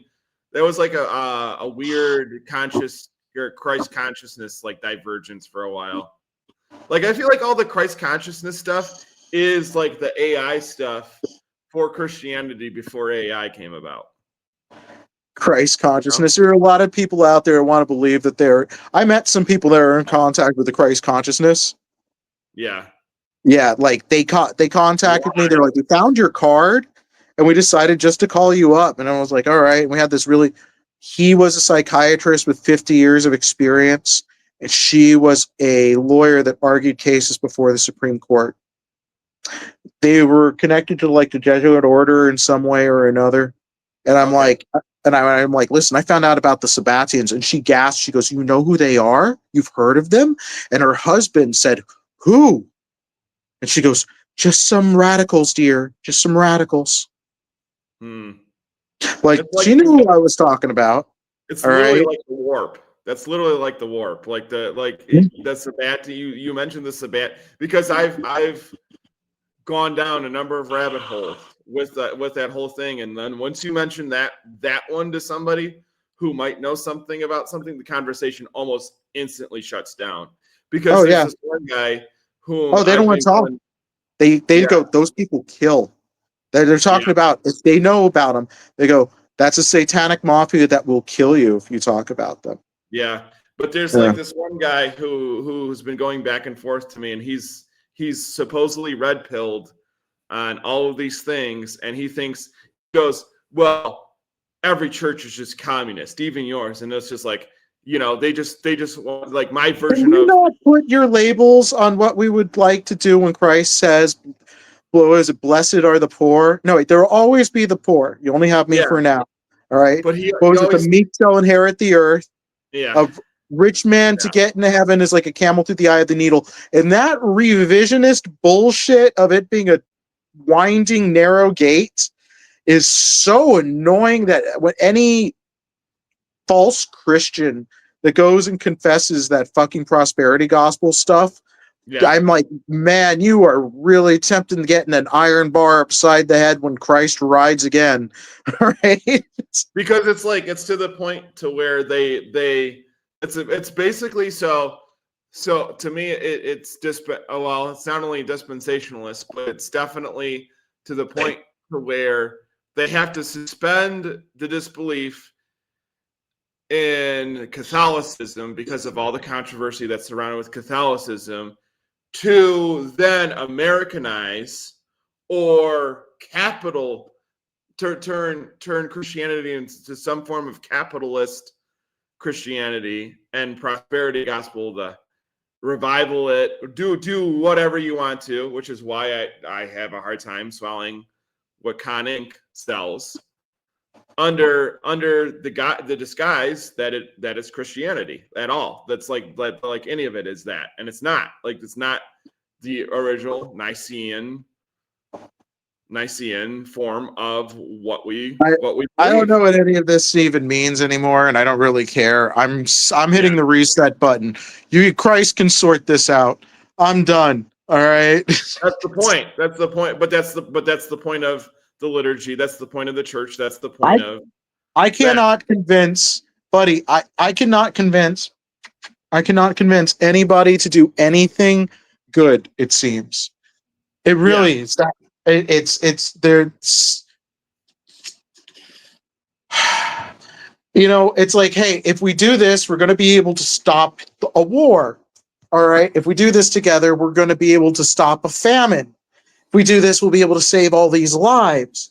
And rather than help me, because with my work, I have had everybody run from me fast. All right.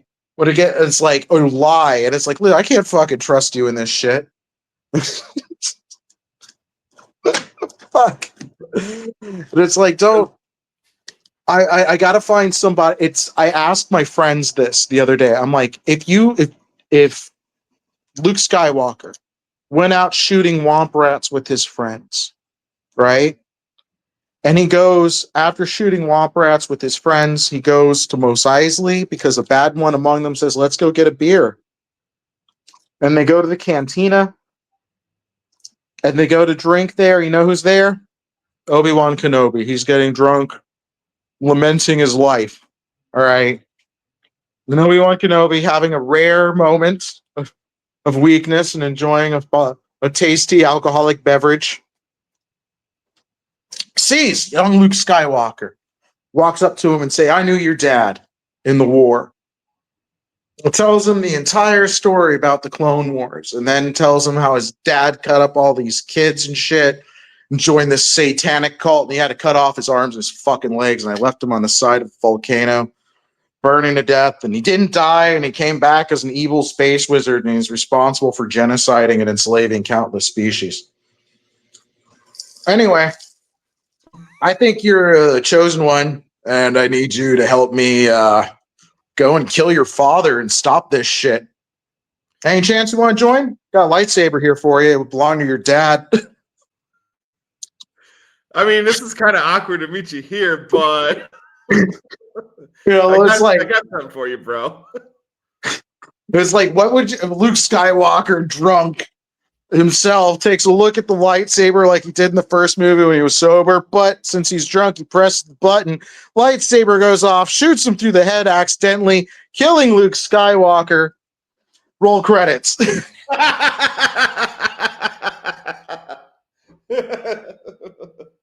That is quite the edit to that movie. That would be if somebody actually did that and could AI edit that shit. That would be wow.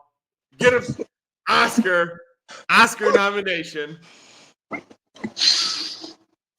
So one of my friends is an artist. He's not exactly my style. His work is schizophrenic, hyper complex, and he draws and he sells his paintings for like $15-$20 a painting, and he's barely alive. He weighs 135 pounds and he's 6'3". He's kind of lost his mind since his wife died. He wasn't the brightest person to begin with, mild OCD. And he got psychically fucked by counterintelligence psyop Flat Earth. Oh God. That's some wild stuff. I mean, I'm 50-50 on it because they do Stop. Don't 50-50 me here. Let me explain some things really quick. Okay. The Flat Earth Society as we know it today, all right, remember the jesters that I mentioned earlier?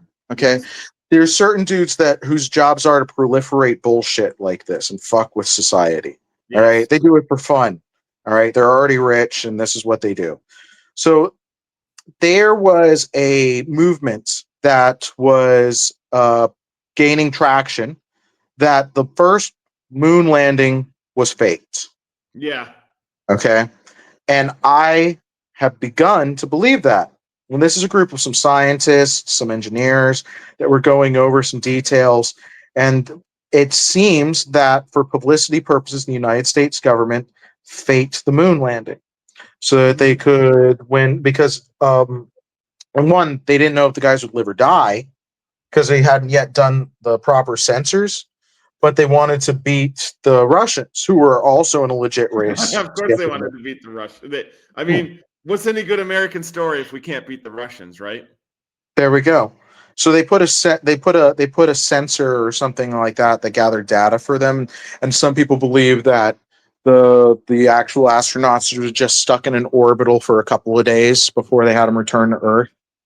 All right, and Yeah. these are legitimate discussions, okay, to be had that there was something up with these programs. Now let me get that for you, Kitty. Now this people stole someone in the Flat Earth Society, one of the progenitors for the current movements, this current wave of stupidity, lifted footage from this other guy's rather based documentary and then used it in his own Flat Earth documentary that goes beyond just denying the moon landing, but goes into how space is fake and the Earth is flat. Yeah. And then ties it in with some stuff in the Bible. Now, this is the evil part. Oh God. They're people that are truth seekers are often very religious. All right. So if you're able to psychically intercept them, think like I'll go in a target and all of a sudden beep beep beep beep beep like counter missile, and it hits this idiot's head. All right. All right, and it gets an idea in his head that the forces of the Antichrist don't want you to know the truth, that the earth is flat. Yeah. All right, and this is the Bible reference to which they are hiding everybody, and once everybody knows the truth, the empire of the evil Antichrist will collapse. And the whole hero's journey thing, take it upon yourself. Yeah. All right. Yeah, but I can totally sympathize with these dudes. Okay. Because it's awesome and it's a very manly thing to do. It is. It's a guy. That's male bravado. That's definitely like, okay, well, I'll go fight the forces of the Antichrist. What do I got to do? Stretch. Yeah, like I like you guys. I love guys like that because at least they're honest and forthright about what they believe flat out. And it's like, all right, bro, this is awesome. Keep going, Yeah. You're like halfway there. Keep going. So my friend got stuck in this psychic tar baby, and I've been trying to get him out, but I've come to find that once these people have adopted a certain truth in their identity, they become so wrapped in it that they can't pull themselves out. Like hippie Dave kind of thing, like somebody that becomes old. Yeah. That's like old identity politics for what it is now, for whatever kind of corporate, because it wasn't corporatized for a long time. It was just psyoped into something that was counterculture, and it was actually counterculture. Now it's just regurgitated garbage. Psyops. What? Yeah. They control your mind. The true identity, it's like, even when you even counterculture or even when you counter your own, the people who should agree with you the most, fellow Christians, and they're like, well, we can't believe how anti-Semitic you sound, God, my mom was like that. My mom was like, Thomas, he will bless those that bless them. Like, well, God bless the hell out of them, Mom, because they're a bunch of mobsters. Oh, you can't say that. And now it's coming out that there were these search terms for Tyler Robinson popped up out of DC and Israel. All right. The shooter, the Charlie Kirk shooter, his name was Googled in DC and Israel the day before the shooting. Also, the name of the building that he fired from was Googled from DC and Israel the day before the shooting. No Google history before that, I'll tell you that. All right. And there was no searches. There was searches for the police officers, the doctors' offices, the lawyers, and the judges in the days before the shooting. All right. They put together a plan. And the people that found this in Google Analytics, buried in Google Analytics, all the data has now been hidden on Google Analytics now, and the only thing saved are screen recordings and caps of the original data. And the Charlie Kirk messages via, I think it was might have been Telegram, WhatsApp, or something that he Candace was Owens, and he wanted to get out because of the. You faded out, bro. Now Candace Owens and Tucker Carlson have been. They throw that label on somebody, the good old, oh my God, you can't believe you're going against us kind of label. Yeah. Oh, this. I can't. The president of their country immediately comes out and says, "I didn't shoot him," and all of us who know what's up is like, he totally did it. He totally did it. They killed it. And then people are like incredulous. Why would they do it? I'm like, well, why would you ever let one of your powerful assets betray you when you're planning on conquering the world?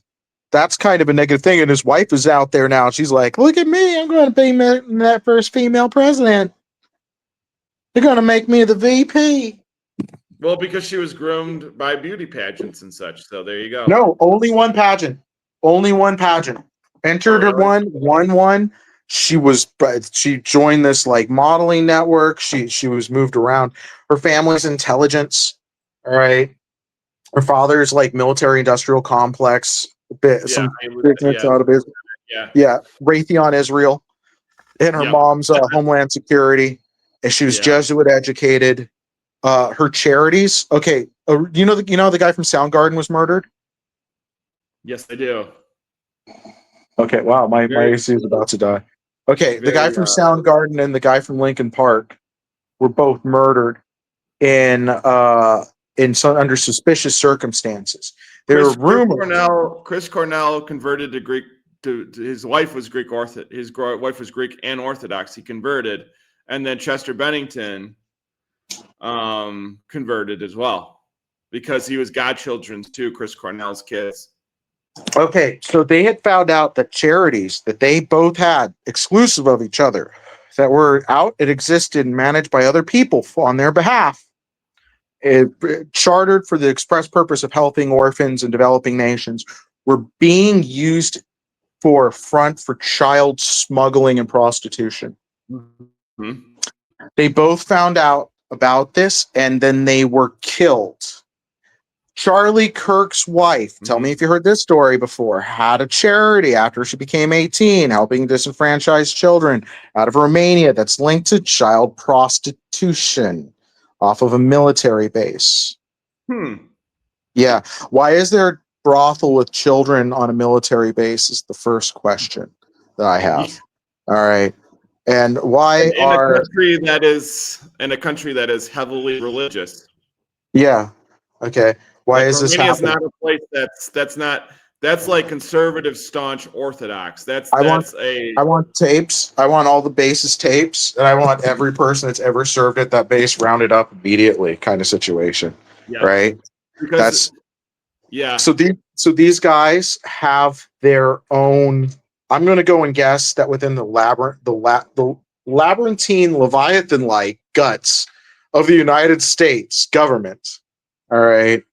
That there are a variety of hidden government organizations and bodies because of the amount of wealth that's being moved around. All right. Secret cadres kind of thing.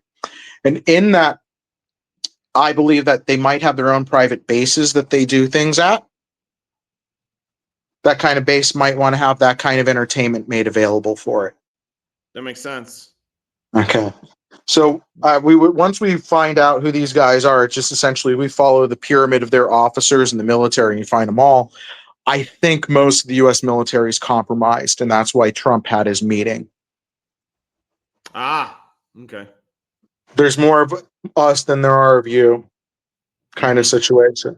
Raise your hand if you're a bad guy in this room. Okay.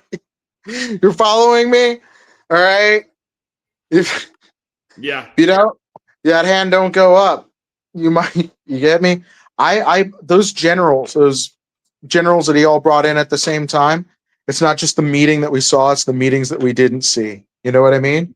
Mm-hmm. What they're in Warhammer 40K. Remember how they said in the Horus Heresy they had lodges develop up inside their militaries? Mm-hmm.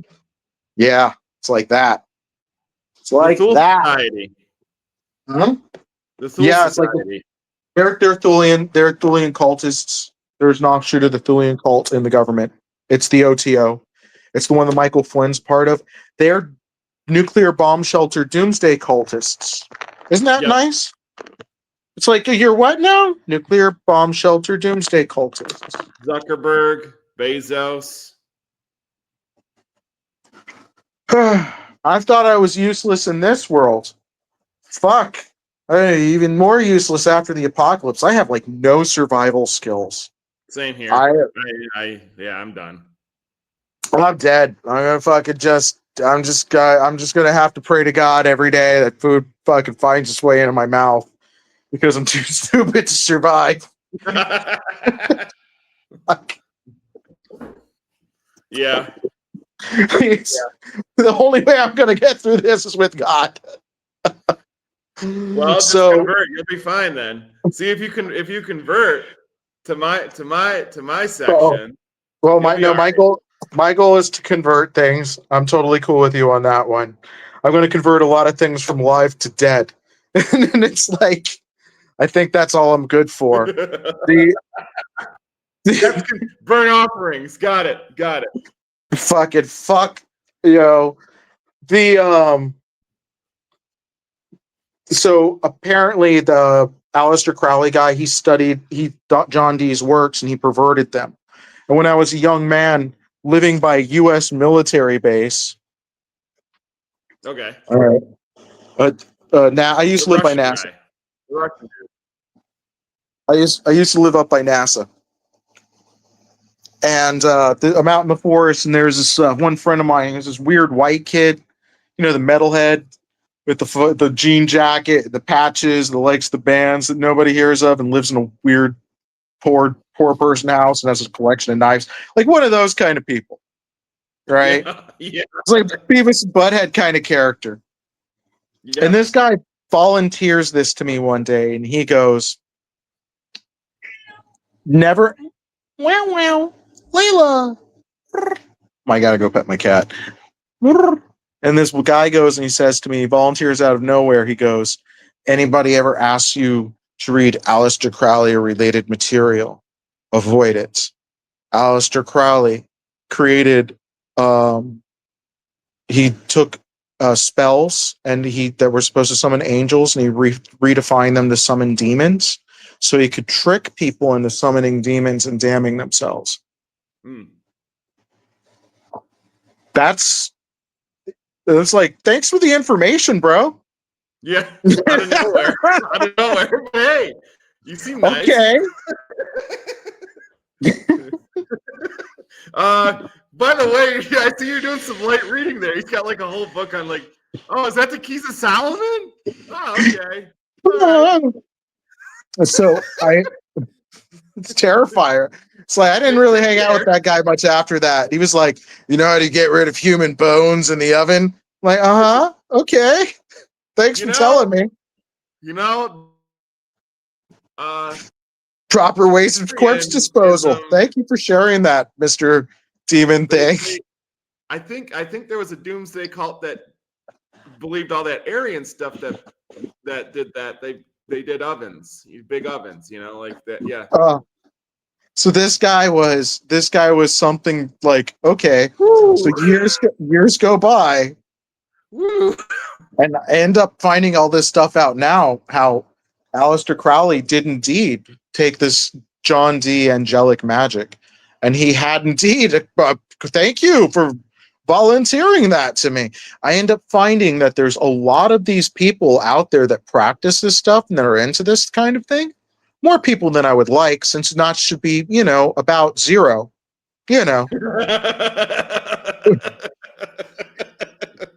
real subtle.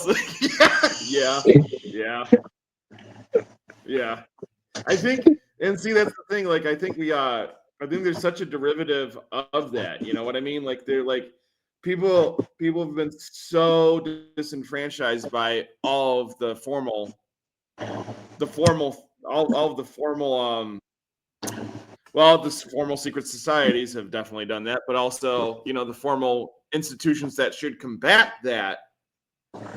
They're gone. They're gone. They're gone. They're gone. I've been trying to find remnants of them, and I don't think that I could find in the world more than 10. All right. And I believe the majority of them are still in majority Orthodox countries. That's where I believe they would probably be the strongest. The people that have a full grasp and understanding of what I'm telling you, 33rd degree Masonic requirements. All right. Like, basically, I'm spilling all the deepest secrets of the deepest states, right? So the Antichrist and his cult have been bringing about the apocalypse through corruption and making everybody evil. And I'm going to say that they probably hit factory maximums here. You know what I mean? Yeah. All right. Because it's pretty gross out there, dude. It's pretty gross. And but there's mankind's they say that there's like the mercy of saints and stuff like that staves off the apocalypse. Yes. All right. Which is very, very ingrained. Yes. Because that's the thing. That's how you combat a Protestant whack job, or like a rapture, or like somebody who believes in all that end times prophecy stuff. The mercy of the saints staves off apocalypse and basically the hand of God. I'm no saint. All right. But right now I'm like, I think we're getting to we need the hand of God here. Because in China, I was watching the social credit score system put people on the street. Yeah. I know that my country's broken down. We could be more efficiently engaging our workforce and our people, but we're not. We're being killed. We're being called. The narcotics are a method of eugenics. Okay. Forces of the Antichrist want to make a new man. I can analogize that very easily. Mankind received the tomato from the New World 600 years ago in the Columbian Exchange, 500 years ago in the Columbian Exchange. In that 500 years, we have managed to dead end the genetics of the tomato. Let's think about that. This food crop's been around for God knows how long, thousands of years perhaps. And in 500 years of white people touching it, we managed to dead end its genetics. We've done the same for bananas. And this group of men, these technocrats, who want to kill off and call the human race and recreate it in a transhumanist, post-gender society where they tinker with our genetics because they think they know best. Yep. 500 years at best. Yeah. And then all of mankind gone because this group of dodos over here wants to kill us.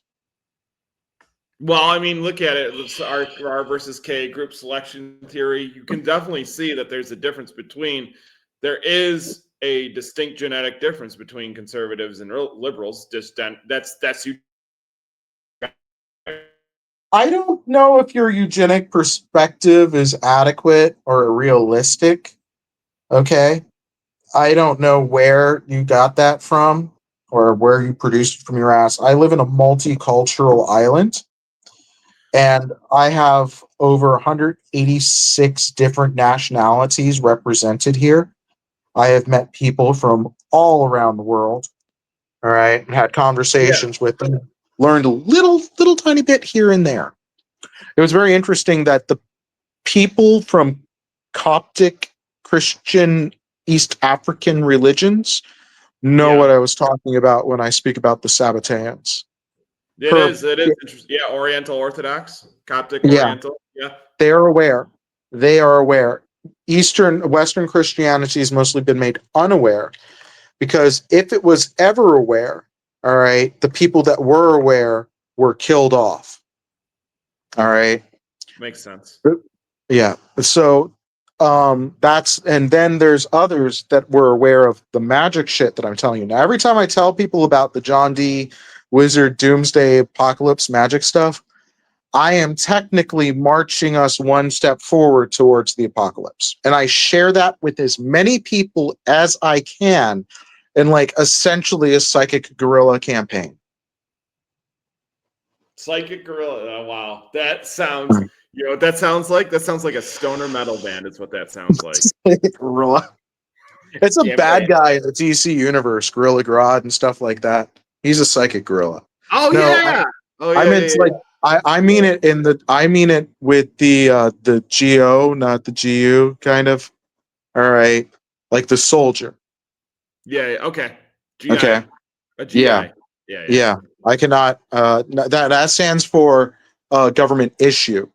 A guerrilla warrior is a person that fights in the bush in a non-traditional method. Okay. Got it. It's like they attacked us and then they disappeared. You know, they didn't stay. They didn't want to control the base. They didn't care. They just came in and wrecked shit and left. If you're ever looking for a book based on survival, War of the Flea is a good one. War of the Flea? What is this?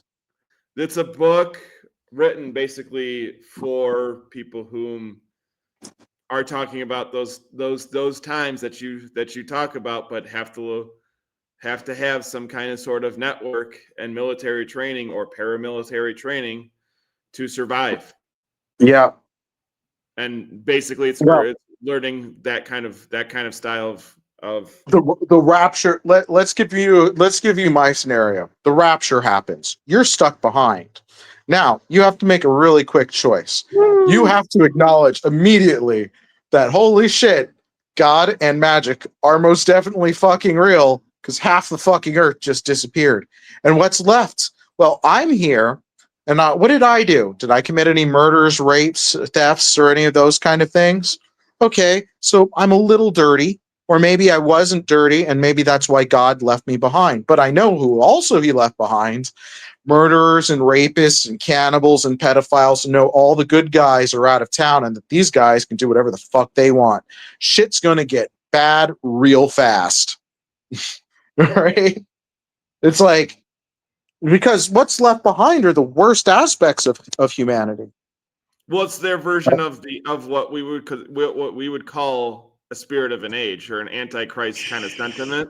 And see, the thing is that like that's why I think Western Christianity has been so confused and so cucked out of line, because it's not so much there's a dysgenic horde of people, no matter their stripe or who they are.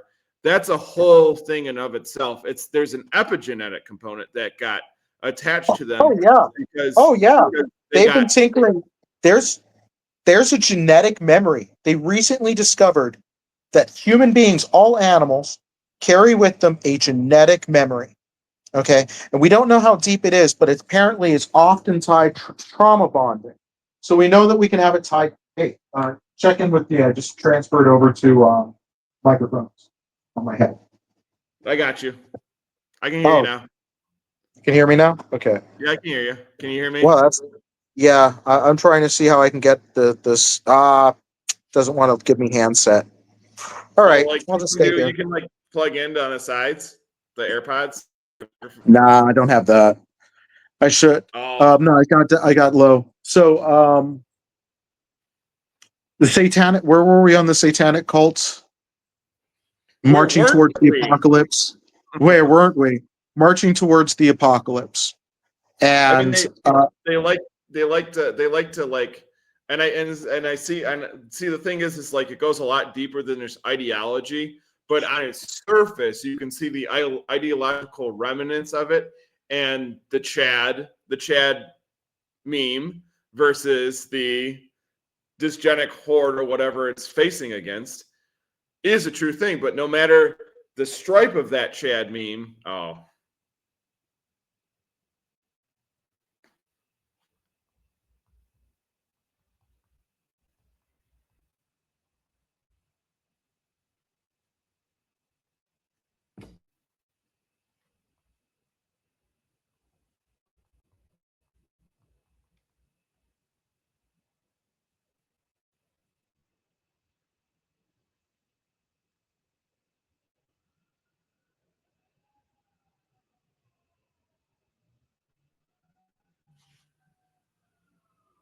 Sorry about that.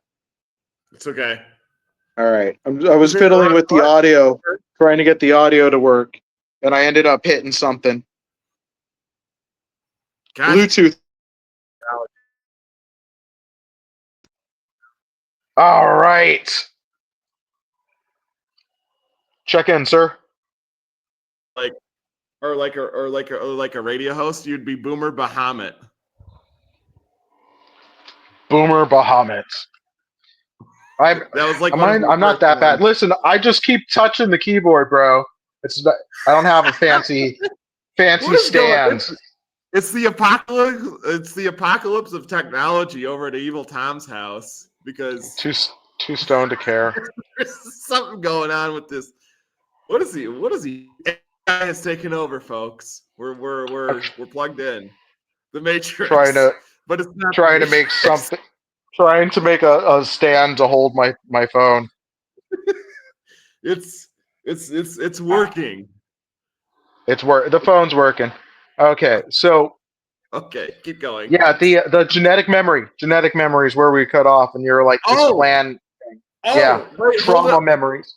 Oh, so man. The hatred of the Gentile could be born from traumatic tribal memories of Jews going through the Holocaust, the war of like 1630 and shit like that, the 30 Years War that was caused when the forces of the Antichrist in the Catholic Church, working with the Jesuit order, went to overthrow the Holy Roman Emperor and stop him from creating a unified city for like free religion and so that everybody can come and kumbaya, right? Mm-hmm. And this starts off a war that kills half of Europe. And like out of that emerged the Antichrist that we know as Zavai, right? So the survivors of this period and these families carry with them a potential actual psychic genetic scar that has come along with them in their inbred clan for all this time. They're like traumatized, genetically traumatized chihuahuas.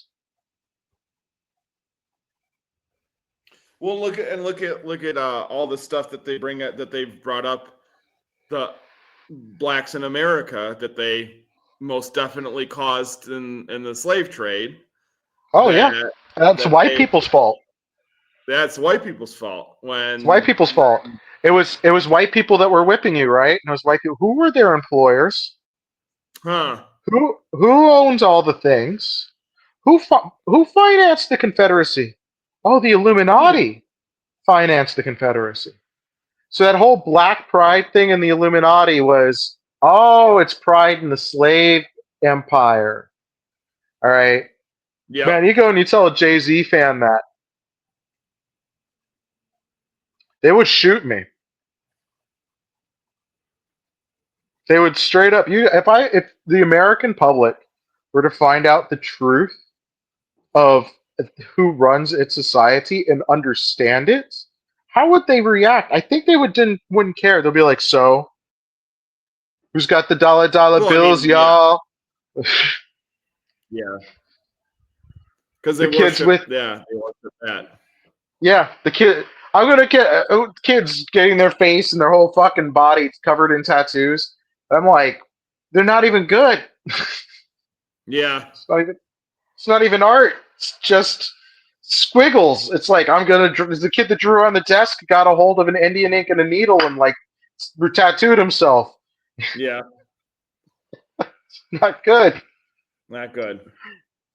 Oh my gosh. Prison culture being glorified is almost like summer camp for poor people. Probably another kind of initiation thing that they got going on. Like all of it's like a lot of it's Yeah. like the initiation rite kind of stuff until you pass those tests and like a neophyte. Buck breaking. Yep. It's called buck breaking. It's when the slave master would have his slave raped, and then he's buck broken. Yep. All right, you've stripped him of his dignity, or he liked it. One of the two. Yeah. Dehumanized. Yeah, dehumanized. All right. So our society has been dehumanized. Our daughters have been turned into whores.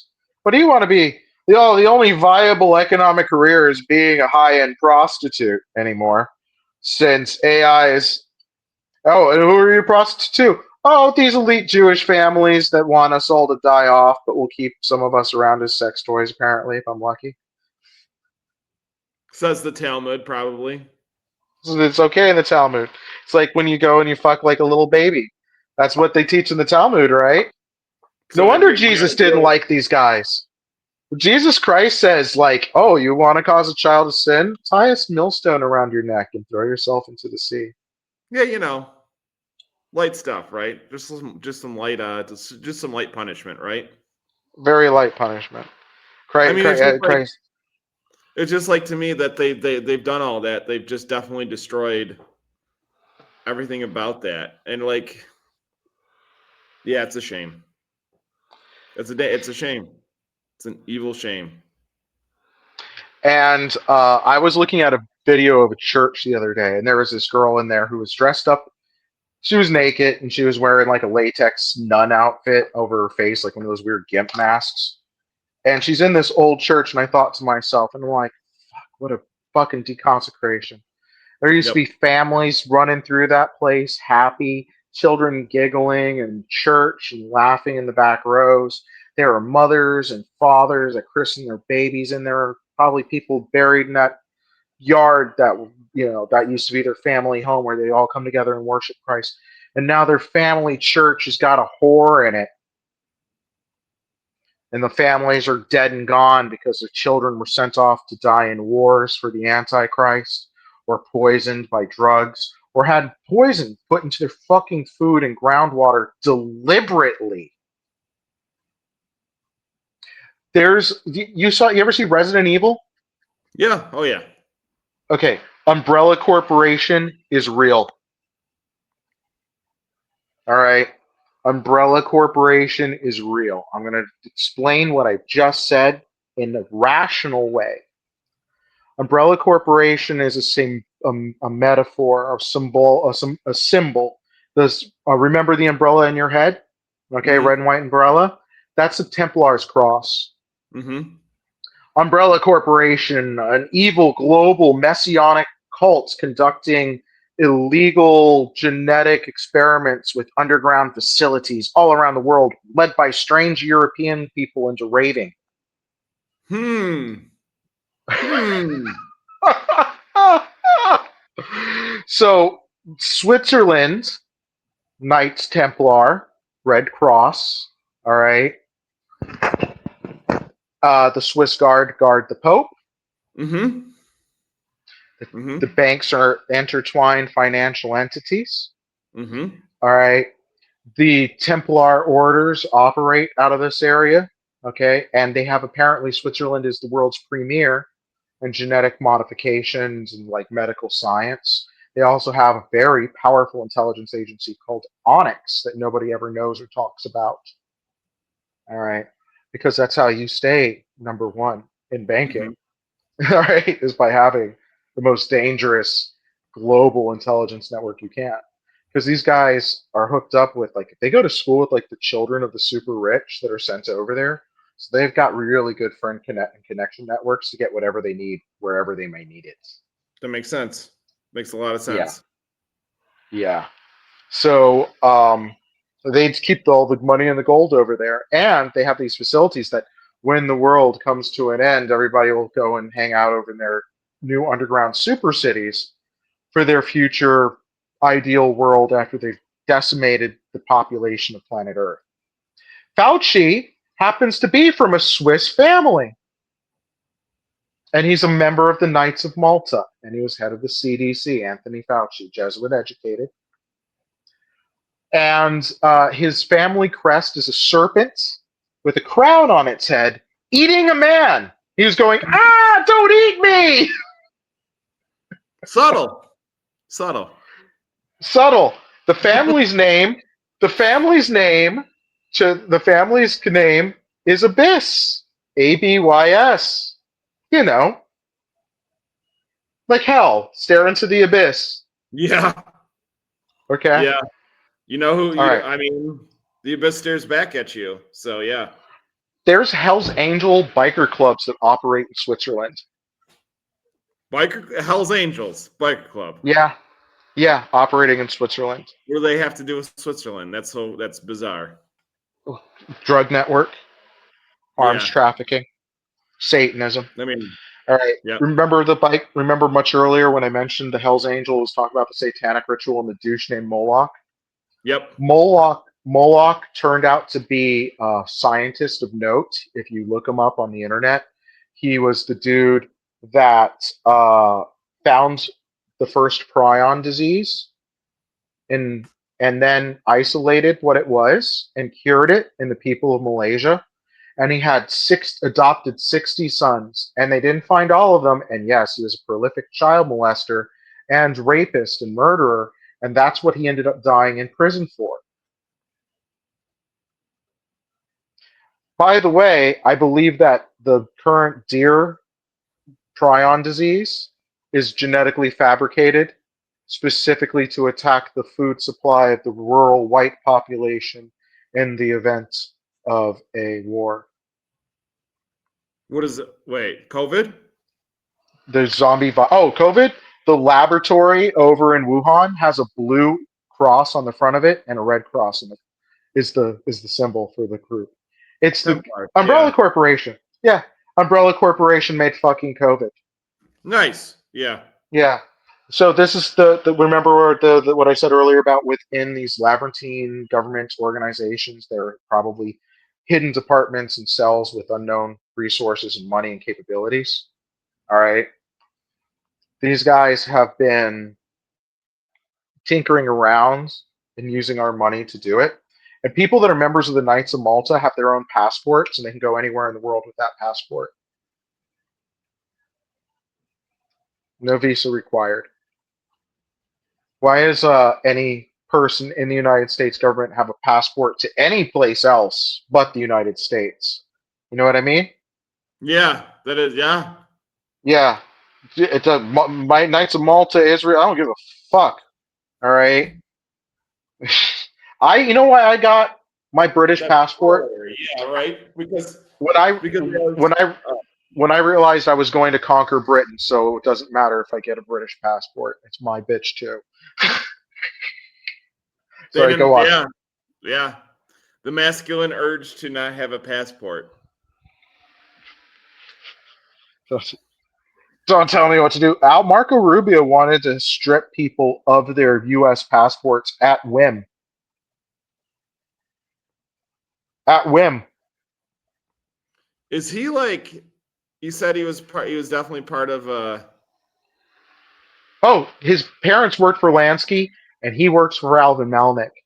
Yeah, you said that. You said that in your his brother was big in Latin Kings. I knew that. That was a rumor in Miami. Okay, and so Latin Kings is apparently a front for like the Cuban thugs that rep for the Jew mafia that's behind them. That do the real business. All right. Yeah. And there's a pyramid. There's a hierarchy. All right. I heard a Jewish comedian in New York City laugh about how the Italians took the rap for him. And the Jewish audience laughed at that. And I'm like, huh.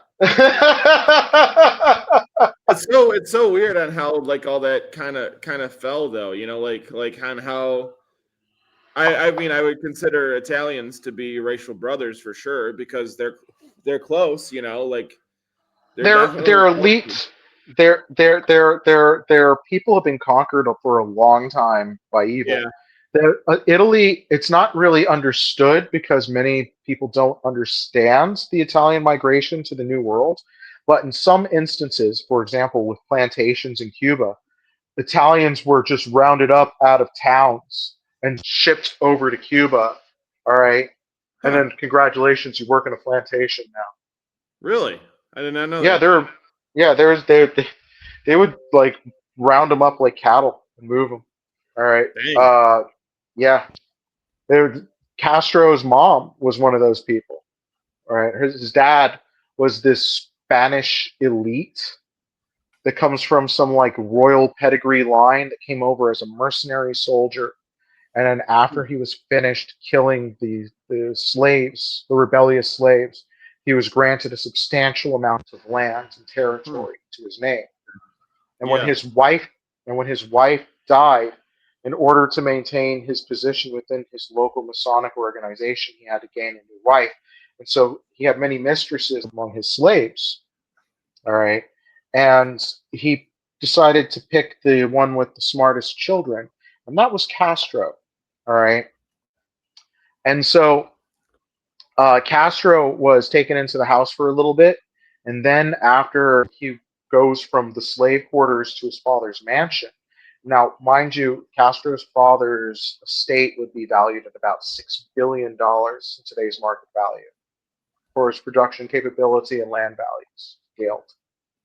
All right. So Castro was then sent to a private Jesuit Catholic school called Berlin Jesuit School. And the I have met way too many kids from this thing and know, all right, in my heart that these people were the fucking mob. All right. Yeah. It's like just straight up. I was like, when I was a kid, I was like, you motherfuckers are in the mob. You fucking this is too much money. What does your family do again? You know? I know what my family does. We make things. What does your family do? You know? Yeah. So where do you get the money to go to this school? How much is this school? $35,000 a year back in the 1980s and 90s. Oh yeah. So then it would be it's probably triple that now. Yeah, yeah. So that school graduates kids that go to Ivy League universities, right? Yeah. And Yeah. they're like a different class. It's like, hey, buddy, I can hook you up with a job over here at McDonald's with me, right? These Yeah. guys are Yeah. tossing. These guys are tossing around like 6 and 7 figure salaries before bonuses between each other at a dinner table while I was present at, and I was like, huh, that's what it's like. So Yeah. and they had their choice. And it's like, oh, 4. Oh, I'm making 5 now. That'd be a pay cut. Right. And it's As like, they dude, tank, and see, I think a lot of that's by design in corporate America, as they tank all these other companies to amalgamate or to like bring into their fold. So then that way it doesn't matter like how much Garen, those companies they make. It just if it gets the frat, contracted out, then they don't they've made their money. the frats hook each other up. Yep. Okay, the frats hook each other up. The frats hook each other up. Okay, Yep. themselves up. All right. I've been told I've gotten more job space in my ring and my handshake than I do anything with my qualifications. All Yep. right. And I was like, huh. I was told that at graduation ceremonies, they're like, you'll be the next attorney general of the state. And it was meaningful. All right. It's like, wow, just like that. You know, it's like not an earned thing or anything like that. Here you go, attorney general. Yep. It's like, fuck, man, what a gear to the top. I thought that would have been selected from your finest prosecutors or greatest Yep. legal minds after competition in some meaningful way. Nope, not them. That's Nope. for It's poor people. yep. That's just this it. is It's, this is it's this is not a meritocracy. yeah. And This that's so is funny that Con Inc. See everything that Con Inc. comes up with. It's the opposite. Always the opposite. Like they're just as controlled op, just as whatever the other side is supposed to be. Because I don't. By this point, it's red team, blue team, yeah. That's red all. team, I blue mean, team. yeah. All right. So the D was told. Did I tell you how he was instructed to meet Rabbi Lowe to gain Kabbalah? No. All right. So 007, James Bond / John D, spy for Queen Elizabeth, all right, was sent on a mission by God's angels, all right, to go and defeat the forces of the Antichrist. The Antichrist was apparently a spirit that was about in the world and was gaining power. At, at this time, it's about the year 1583. And he's instructed that what they must do is that they have to go to the east to get Kabbalah from the Jews so that they could give the Kabbalah to the west so that they could make science. And that with science, they would be able to make the weapons or cause the acceleration of the defeat of the Antichrist. Mm-hmm. So, what we're seeing with our society, with what we've done technologically speaking, is that. Now, Rabbi Lowe, the thing of significance is that Rabbi Lowe is a priest, a rabbi that was accredited with a divine miracle of animating an object, all right, and having it run about and do work for him. It was called the golem, all Yeah. right, Yeah. and that you have to turn the golem off on Friday nights. And if you don't turn the golem off on Friday nights, that the golem will go berserk and kill you and try and hurt everybody. Now, this should distress you when I say this because Jews refer to AI as the golem. Yeah. All right, because that's what it is. Yeah. All Makes right, sense. Yeah. this is the technology. This is the technology to develop the golems that are the Jews believe it'll be the golem that will protect the Jews from their enemies. All right, and allow them to institute a 1,000-year messianic empire. Where have I heard that one before? 1,000-year empire? Yeah, yeah. Didn't the Austrian painter want something like that? Huh. Yeah, well, or we don't it's hard to understand the propaganda and how it was muddled in our interpretations through our history books on Yeah. purpose. Okay. So we're like, we don't really have a complete and full understanding of what was trying to be communicated. I mean, look at the speeches with the inflection changed and stuff like that. It comes out pretty tight. It's like, okay, I see where this guy's coming from. And it's It's the happening same right thing. Yeah, now. it's the same cult. Yeah, just as the Yeah. commies did. Yeah, it's the same thing. This is the Bolsheviks did. Yeah. Yeah. So it's like, wow, passive eugenics campaign on my people, releasing viruses to destroy their food supplies, poisoning them with Lyme disease, diabetes. This is all intentional. All right, fluoridation of the water supply to diminish fucking intelligence and make apparently people more receptive to the brainwashing techniques that they Mm-hmm. had developed. All right, it's like shit. Dr. Strangelove was real. The funny thing is that Dr. Strangelove might have, in its own way, been a counterintelligence program by making any disputation of fluoride seem to be an absurdity. All right, that could lead to this ad absurdum kind of event with rich people running off to underground cities. I'm in fucking Doctor Strangelove. Ah. So, um, D is sent upon this mission to gain this Kabbalah that he ends up giving to his student, Sir Francis Bacon.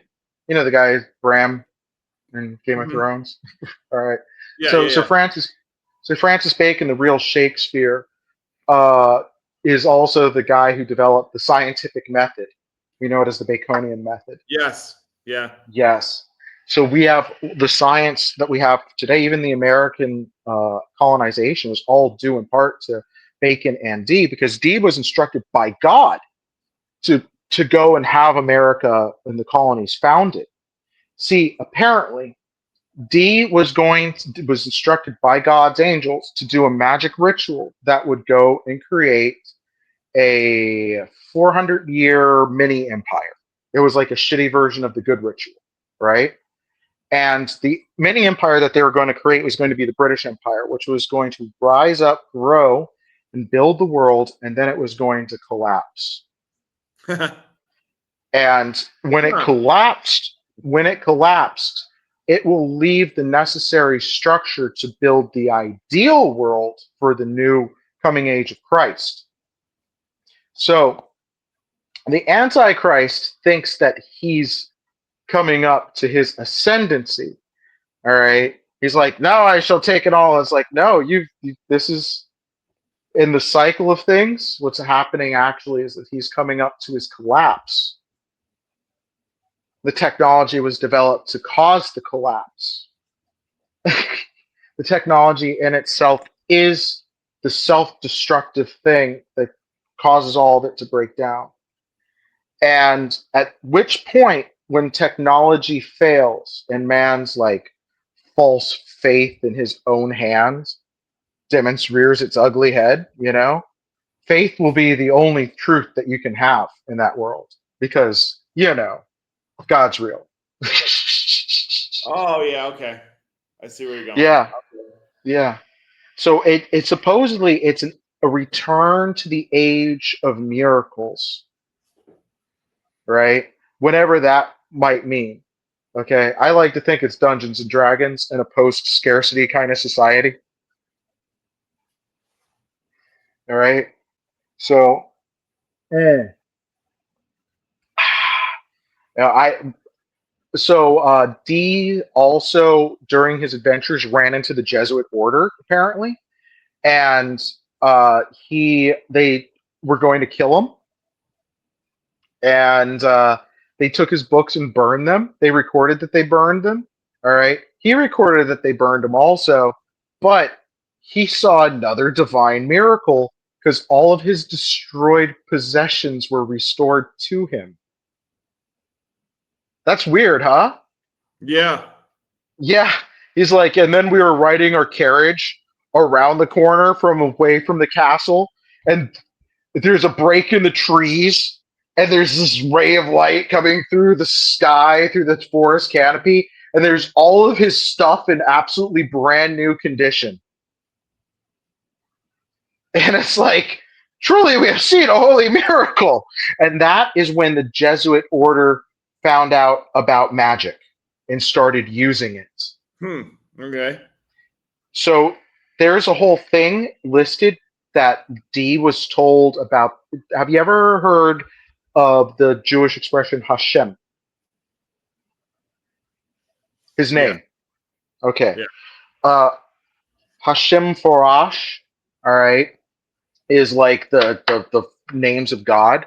And there's apparently in Genesis 216 character long, 72 lettered name of God, right? That needs to be memorized and inscribed on the temple properly by a person that is, suitable for it, right? The Jews believe that they should be ruled by a priest king. So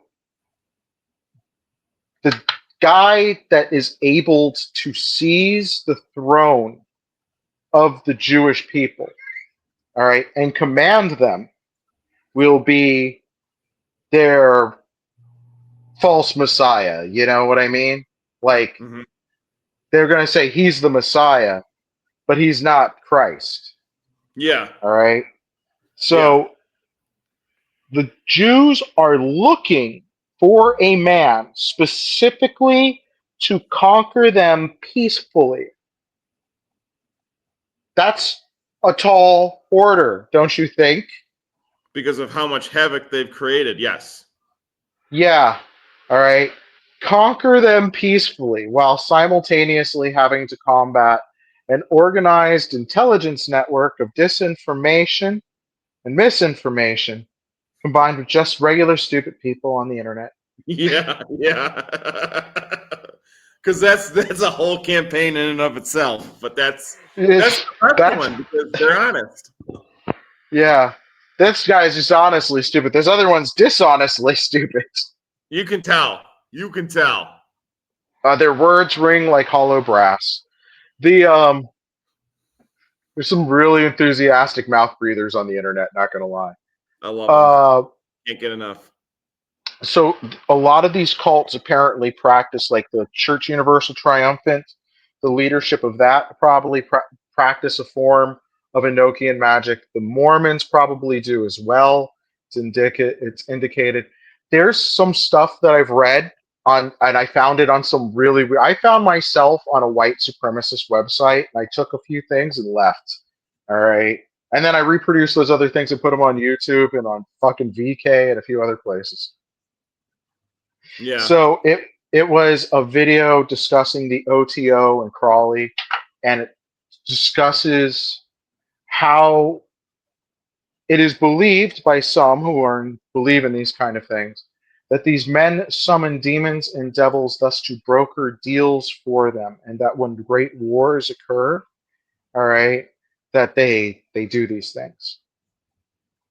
That's dark, right? I'm like, that is one of those places right around the corner from my fucking house. Yeah.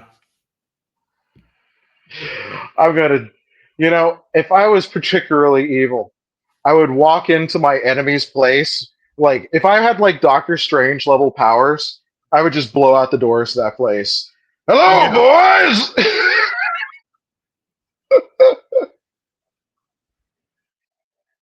If I'm gonna be a wizard, I wonder what kind of how it's gonna come around. It's like door splinter. Nice place you got here. It's mine now. Magic missile, everybody. Shit, they're higher than first level. All right, we're gonna stage this up to fireball. Play Dungeons and Dragons? Nope. Yeah. No. But So, I am familiar with like the how it is or what it is. But yeah. it used to be a lot more fun than it is now, but it's still fun. Well, I mean that's everything though, right? Oh yeah, well no. First and second edition was you died, make a new character, right? So you would don't get attached. You'll die. You're gonna die. Make a new character. Don't get attached, right? So you play the characters over and over. In the new edition, the characters are practically invulnerable. I mean, it's like holy shit, the stuff that you can survive, right? So they're old school Dungeons and Dragons players don't fuck around. They're like hardcore. I'm going to kill you. I have to win this because if I don't, I'm going to die. And then I'm not going to spend. It's so hard just to get out of level 1 some days. Dang. You would be if you were playing a wizard. You'd have 1 to 4 hit points. Okay, 1 to 4. Well, to give you an idea, a cat can potentially kill you by doing a minimum of a point of damage in an attack. A house cat. What a big fat house cat was. Oh, the wizards in the old editions were so pathetically weak that children throwing rocks were credible threats against a wizard. All right, little school children with pebbles could kill a wizard. So doesn't seem like a very good wizard. Well, you spend all of your time to become a wizard. You have to study a lot, and often during the course of that study, you neglect your physical health because you become obsessed with your studies, right? And this is thus reflected in the non-robust physicality of the wizard. Also, there's a bit of exchange of power because even though that guy who can die from little children throwing rocks at him now, if he could ever get past like all the other potentials of him dying very easily, becomes so powerful that he could punch a demigod in the nose and make it bleed. You know what I mean? Like insane power scaling. They get a spell eventually called Wish. You know what that does, right? Anything you want. Your friend's dead, bring him back from the dead, right? Yeah. Want to have a conversation with God? That can be arranged. Jeez. All right. So, in Judaism, the high priest king of their society, when the temple is restored, is going to have to be able to go inside of the temple and perform a ritual where he is going to have to inscribe a 216 letter word on the inside of that temple in order to officiate it and sanctify it. All right. And every year he has to do this ritual. And if he doesn't do the ritual right, bad things happen, supposedly. All right. So there is a whole discussion, though, that the Hebrew that they claim is what they base their name of God on is not the right language. That it wouldn't be a super secret ritual if the password was just written down in a book, right? And that the original royal family that dedicated the original temple, Solomon's family, knew the true name of God, but they gave people a close facsimile. You get me?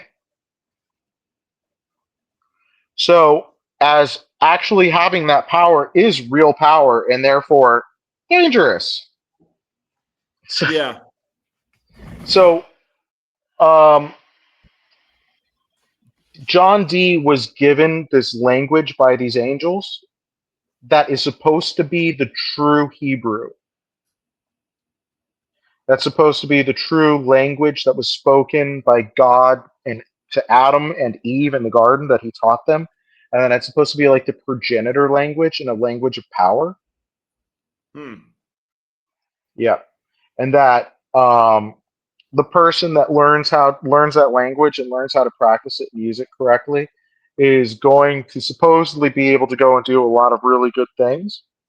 But for the most part, it seems that it should not be tampered with as it is dangerously apocalyptic.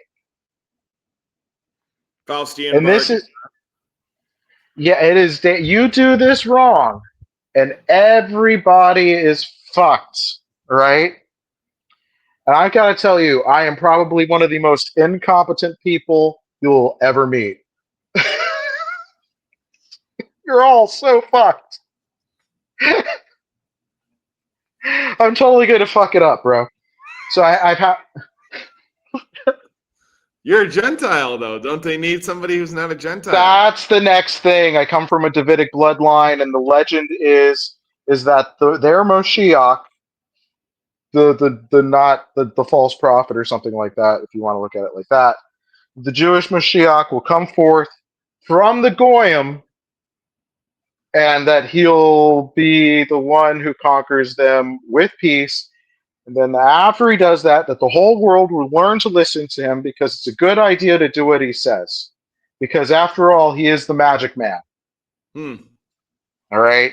And Magic Man says, and then Magic Man is supposed to be able to then command all of these people. Now, here's the problem. It's like that episode of The Simpsons when Homer Simpson turns out to be the chosen one of Masonic prophecy. And remember that was the thing in the show.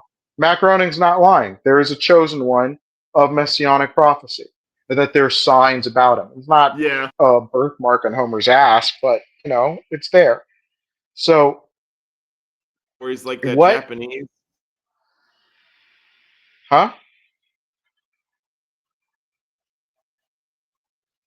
It's the You still picture. It's there? like the anime. I'm still here. It was an anime girl. Yeah, no, it's the anime version of Homer Simpson. Tattooed on his ass was the sign that he was the chosen one. Homer on a Homer. Homer on a Homer. Yeah. So, Huh. yeah. Well, anyway, they have like some various signs or some shit like that. It's always there'll be a bunch of different douchebags with different whatevers that they're like, oh, Mhm. but it doesn't match what mine says. Fuck you. It's like I don't care what yours has to say. I just need to check just enough boxes. You know what I mean? Just blurred lines. Do I qualify as the messianic doomsday figure that they're looking for? Right? And then I got to conquer them through peace. And here's the thing: do you think that they're going to listen to me when I say stop molesting those kids? No. Stop running that heroin. Stop doing that. Everybody, we're going to stop eating wild fish. We're killing the oceans. China, I'm looking at you in mukbang videos. You know, we're going to go on a very strict ramen diet. We're all going to go and veg out for a while. Got to do this for 7 years. No one's going to like it. All right. And in the 7 years, we're going to change some major dietary policies on planet Earth, revise some things. We're going to start a reforestation program. People are going to be paid. If I ran the world, I'd have people paid to read books and plant fucking trees. All right. There's like a whole bunch of barren land that's not doing anything. Those are noble causes. Right? Every place gets a sewage treatment plant so we can gather up your shit, so we can stop wasting perfectly good fertilizer and flushing it into the fucking ocean. Yeah, that's where it needs to go, right? Or polluting deep wells with it. All right. Yeah. So let's go and create verdant. Go and put it through a fucking proper treatment plant so that we can go and have some fertilizer for our fucking fields correctly done. Right? There are a bunch of things. This guy, the world fertilizer, yeah. Oh, here's another one. All right, it's like I'm gonna just block migrations. It's like no more. Yeah. This is not working out here. All right, when I found out that the Indians that were coming over to America and Canada were smuggling shit tons of these fucking narcotics, I popped the top. Yep. I popped the fucking top. I was like, when you find out that the Sikhs, I'm like, oh, they seem like such nice people. And you find out that the Sikh temples in Canada are part of a fucking massive meth running network. And every government official, probably most of them in Canada, have some kind of tie to it. Yep. Oh, did you hear about the illegal Indian drivers? In Canada? Oh, they're in the States too, make no mistake. All right. Yeah. So in Canada, what they were doing is they're bringing over Indian drivers, and they're paying these guys $6 an hour only when they're actively driving, and they were living inside of the vehicles. 3 guys living in a single truck, driving that one truck. Okay, 24/7. And they were what? One more time. Indians being paid $6 an hour only while they were behind the wheel. Yeah. All right. So none of them spoke English. All were illegally licensed because they had another guy who would just go in and like fake the test, and they'd wave him through because he was part of the mob. So they had an army of. It's like, why are truck drivers unable to support their families? What's happened? These various messianic mafias were using slave labor illegally imported into Canada and the United States to replace the American working group populations, so as to destitute their fucking local economies and people, while simultaneously carrying on DEI hiring policies to further upset economic distribution and valuations, while simultaneously attacking Christian identity to supplant it with a factory-made personality matrix to go and create a slave-based population of people that were too stupid to fucking figure out that they had been enslaved. Yeah, and that's just it. Where it's like and that's the funny part about like DEI stuff, because it's like it's this lowest common denominator thing, and then they want to equate it to white people. What? You cut out, bro. Or being racist, and it's like, no, they purposely did this because 95% of all black male professionals, 95% 95% of all black male professionals. All right. That's not, I wouldn't gamble on that. Would you gamble on that? Would you gamble? Is this Mason that I'm dealing with here a member of one of these messianic organizations since college? Every black attorney, every black judge, every black doctor, every black bureaucrat or position of power, all right? 95% chance they're a member, messianic cult that is led by an organization of Satanists. And at the top of all of these cults, in every city, there are 9 boule, senior leaders, okay, that are referred to as archons that administrate the cities. All right. And they've been apparently in a political contention for control versus rival factions. Mm-hmm. All right. But no, there are no good guys in this. All right, they both serve the same masters. They're just fighting with each other because one side wants one thing and one side wants a slightly different thing. Yeah. None of them are good. All right. Yeah. No, none of them are good. There's recent evidence that came out that it looks like the Oklahoma City bombing was set up by the ATF itself and FBI and a few other guys. And there is a German intelligence officer trained in Israel that had infiltrated the group that confessed before he disappeared. Or he did one other interview where then he denied it, retracted it, and then he disappeared. Nobody knows where he is. Who was the second man driving Lieutenant V. McVeigh in the truck. And he said in the interview before he disavowed what he said in this interview and disappears, that the bomb wasn't supposed to go off, all right, and that he had been sent there to infiltrate this group of people that were white supremacists that were robbing banks dressed up as the FBI while wearing like cartoon masks, and they would set off explosive devices to go and distract the government. Now, the government didn't much like this, but saw an opportunity, right? It's like, oh, hey, look at this. Yep. We can use this. It's always that kind of group, isn't it? Yep. Yeah, and so they sent in this provocateur agent whose job was to accelerate them. And McVeigh was supposed to do a small detonation. It looks like that his bomb was not able to actually do that. You know what I mean? Yeah. And that there were actually 2 explosions. Of course there were. Of course there And were. that the ATF people were all in court that day and out of office, so they all survived. But the children that were in the daycare didn't. And the people for the other offices didn't. Mm-hmm. And it's all that I see that all that stuff is ritualistic too, because look at building number 9.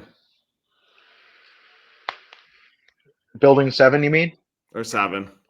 I knew it was an odd number. Okay. No, it wasn't. It wasn't for that. That was so they could go and blow up the SEC and get rid of all the investigations and all the money laundering they'd just been doing. Yeah, that also makes sense. Yeah, like huge. Like the Enron had just happened. Yeah. All right. Yeah. The Enron, Bush's cabinet and Bush himself had direct ties to Ken DeLay and Enron. Yeah. All right. There was no escaping that. That's solid, right? And all of a sudden, boom! Oh, look, all those files are gone. What a terrible tragedy. Yeah. Nothing to see here again. Move along. Those Arabs, they primed me psychologically. Have you heard of Dancing Israelis yet? Yep. Of course. Yeah. Motherfuckers, bro. If I had seen that interview or those articles 20-something years ago, Yep.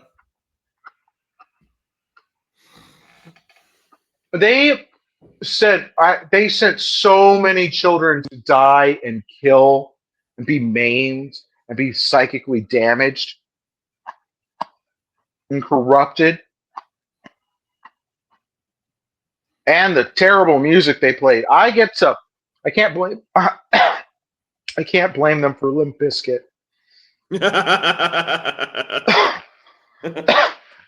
but I can blame them for Little Wayne. Limp Bizkit gets the pass, huh? Yeah. Hmm. No, I know the story about how he like sucked Jonathan Davis's dick practically. He was like, "I'll give you free tattoos," and he was like, "These tattoos were horrible." Who? Fred Durst? Yeah, Fred Durst was a shitty tattoo artist. Oh, really? Oh no, sorry, the guy from Limp Bizkit gave Fred Durst free tattoos in order to get like their attention, so he could show them his audio tapes and his band shit. Amazing. Mm-hmm. Amazing. Yeah, that's Fred Durst, bro. So I mean, is that Limp Bizkit or whatever that was? I don't remember. Yeah, So that's the band. But he's a cultural icon though. That's the funny part. Like he's yeah, basically, you know, well, I wonder if he has any children's charities that are administrated by some other people that are running for under his name. You know what I mean?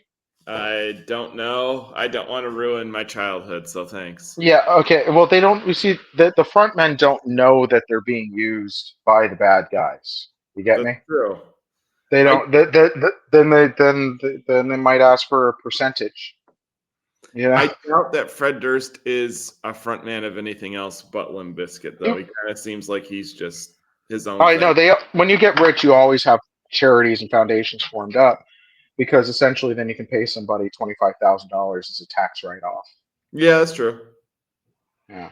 That's true. So, Bless which you. makes me ask the question: if giving poor people $25,000 is a tax write-off for being kind and charitable, why don't I know more poor people that aren't helped out in such a way? Yeah. Yeah. Yeah, Gee. makes you ask a very big question right there. You know, if it's just a straight write-off for kind charity to strangers, why aren't you just doing that instead of giving it to the fucking Fed? You Yeah. know, They don't want that Ugh. though. No, that's totally against the principles of evil. I either don't pay my taxes or I pay it to the killing machine. I do not help poor people. Yeah.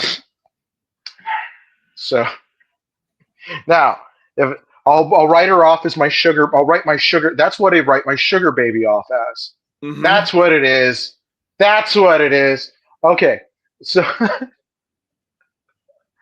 one of my exes, we broke up after she spent the money I'd given her to feed her people.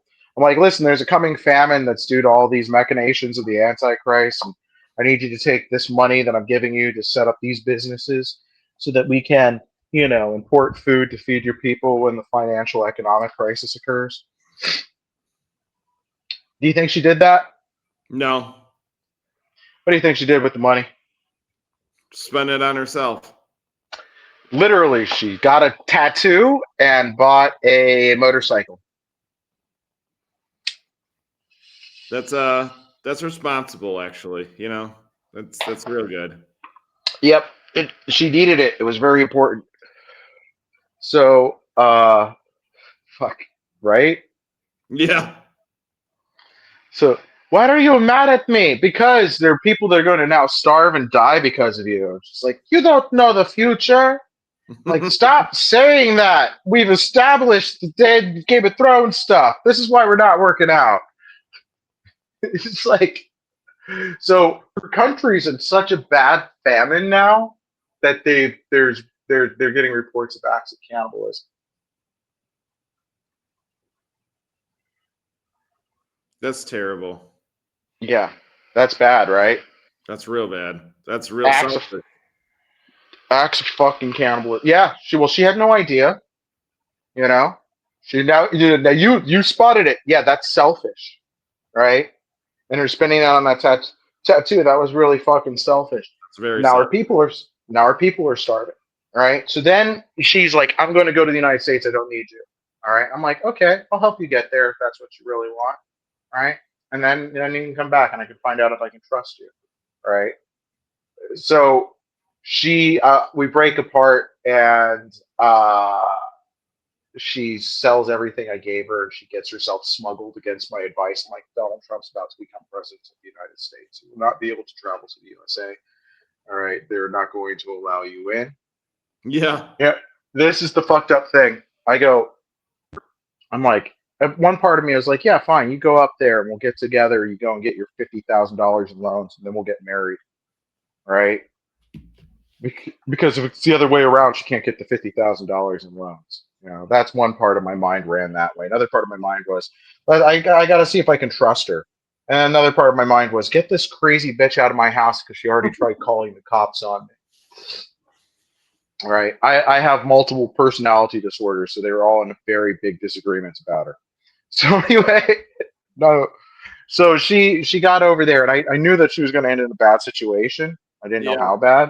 I Yeah. was like, listen, if you end up selling the house that I bought for you, and that was supposed to be for like our kids to have an anchor to your country, so we could go and manipulate your nation. But I know this is how I think, though. Okay, I'm trying to conquer the fucking world. So it's like there's weird things that get tied to things like Patriotarchy Solace and all this other stuff. Basically, I got to do a weird magic ritual and stuff. So Subtle. it's weird. I'm not. I don't need to get into the details. It's awkward enough just talking about it. So so she gets over to Mexico, and she's in a town that is no shit controlled by a cannibal drug cartel.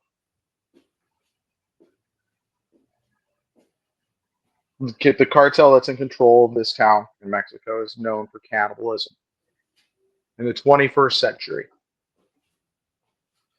And the cartels are linked to the Mossad in Israel. That's pretty fucked up, huh? How does that happen? The Mossad in Israel are giving them training. How does That's how the gee? that's how the president of Mexico was able to be who she is right now without any real cartel interference in her campaign whatsoever or Gee. threats. Yep. Can't make any of those assumptions. Can't make any of those assumptions. So just because they're connected to organized crime in all these other countries doesn't mean they're connected there. You don't even know if there's rich, powerful Jews and Jesuits in operation in Mexico, or a Masonic lodge that was built in 1911, echoing in an era of Christian persecution known as the Cristo War, where the Catholics of Mexico were not allowed to do their mass because the communist Masonic government was blocking them from doing so, and their people went to war, and it continued on for 20 something years to Damn. essentially the beginning of World War II. Damn. Yeah. I had no idea that that was even a thing. That's a wild. Yeah. Yeah. You see, this is what they've done is they've isolated our knowledge and understanding of history because Yeah. it's written in Revelations that the Christians will become persecuted because it already happened. People are like, it's gonna happen now. It Yeah. happened already, you fucking retards. I know, and You that's just didn't it. That's where they're like they're thinking that these are going to be future events and things like that. It's like, no, we're constantly put on tests. We're constantly persecuted. Yeah. We're constantly under that. Like it's nothing. It's nothing like where it's going to happen. It does happen. It can happen. It will happen to you. Like it's not. It's not anything that is of your own volition. I mean, there's the willpower there for you to either be for it or against it. And I think that's like, Do I have the willpower? yep, I lack willpower. we all do. We all do. But remember, it's not because of how great your sin might be. It's because of who God is. And that's it. That's what makes it. That's what makes it. That's what makes the power of the Antichrist dwindle. That's what makes the power of all Oh this yeah. less because of what our belief is directed towards. And it's just like these Western Christians don't have the answers, and they like I feel like Orthodoxy is very mystified with them. like as you were saying about the Russian czars, and what happened, what happened to the Romanov family. They got betrayed by everybody. Military intelligence that Yeah, had served them for 500 years, as soon as it looked at the Romanov line having the bleeding issue with the boy, all right, they were like, oh shit. yeah, The magic royal bloodline that we serve might not last. yeah. Okay. And they made a deal with the devil and they let the Bolsheviks in after they killed Rasputin. Well, Right. they had to, because it's like they needed, and the devil was always going to lead a revolution, right? He's always going to lead a revolt against God when he can't even get through an archangel. So the thing is that he needs to use the tools of God, or what God gave him, to get through to his creation. Like that's the trick that the devil plays on everything. And everything God builds in beauty, he will find a way to desecrate or degrade it. Now we can desecrate and degrade our, Uh you yeah, know. it's some I didn't make that church abandoned, okay? But I'm gonna tell you one thing, that if I had a wife that was as hot as that girl in that abandoned church, I would have fucked her right on the fucking altar. I would have made enough babies to fill that church back up. It was like, damn, it's like, what's the fuck's happened? Right? It's like, what the fuck's happened? You go and you try and tell people, like, oh, I don't want to have kids. I just want to die. And, just leave the world to the bad guys. I don't really want to try too hard either. I'm just going to rot. Yeah. Just going to rot. I have a kid right now in Israel. I'm trying to convince that young man. And I'm like, young man, you're Jewish and you haven't done your bar mitzvah.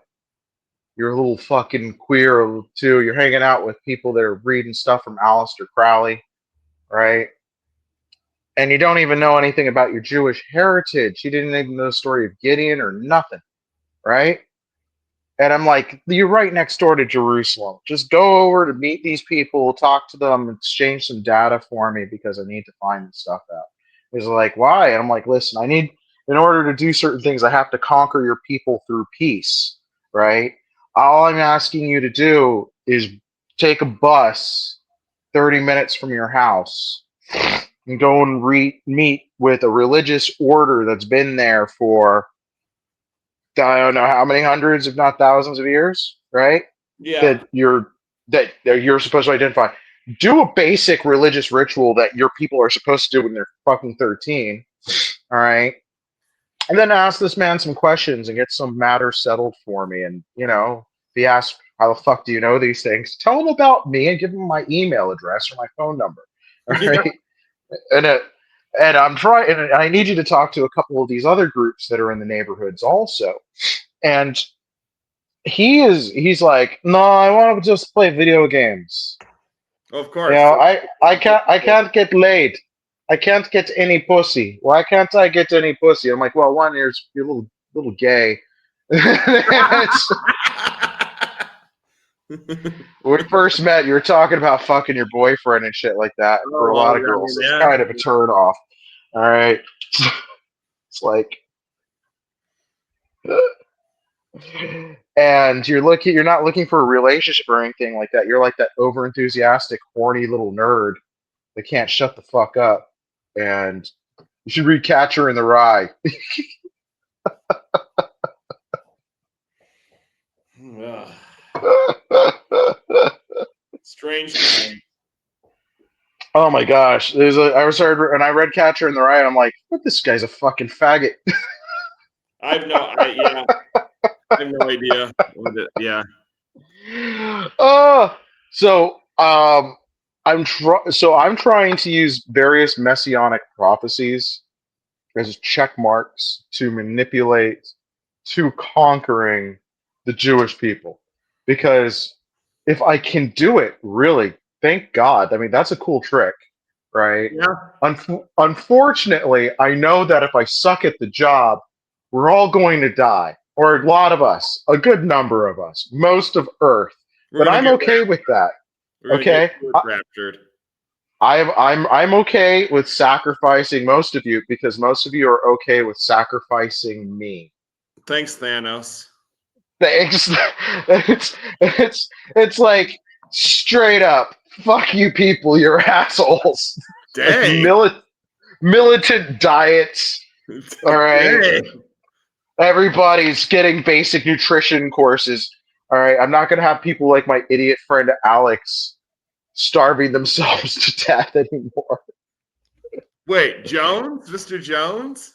Oh no, that man's going on a fucking vegetarian diet for about 6 months. I only eat meat though, so I'm screwed. Hey, he can eat that Bill Gates fucking fake shit because fuck him. That's what we'll feed prisoners. That is what they feed prisoners. No, they feed them Nutriloaf. It's actually really disgusting.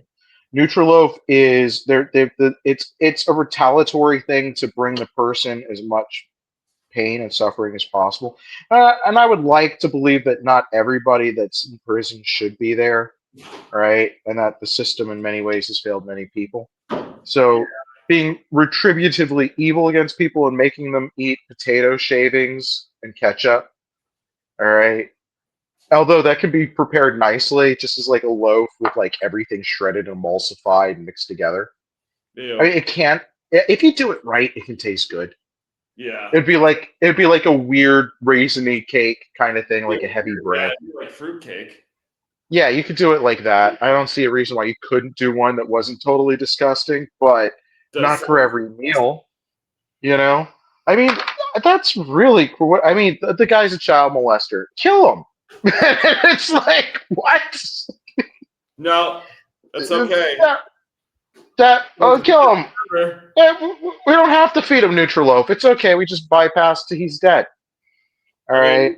mean, nobody cares about that though, because There we everybody's got to have their fair time Ser- because it's not like that serial rapists. attorney or that powerful sheriff is connected with that in any way, shape, and form either. So Oh yeah. Like the network. Apparently, the national network of pedophilia rings that have been operating in coordination with the mob for God knows how long. who was That's disturbing as fuck, bro. All Ted right. Gunder, Ted Gunderson was one of the Yep. first to ever uncover. So yeah, he was. They killed the fuck out of him too. They did. Guy Yeah, should they be an killed American Ted. hero. Huh?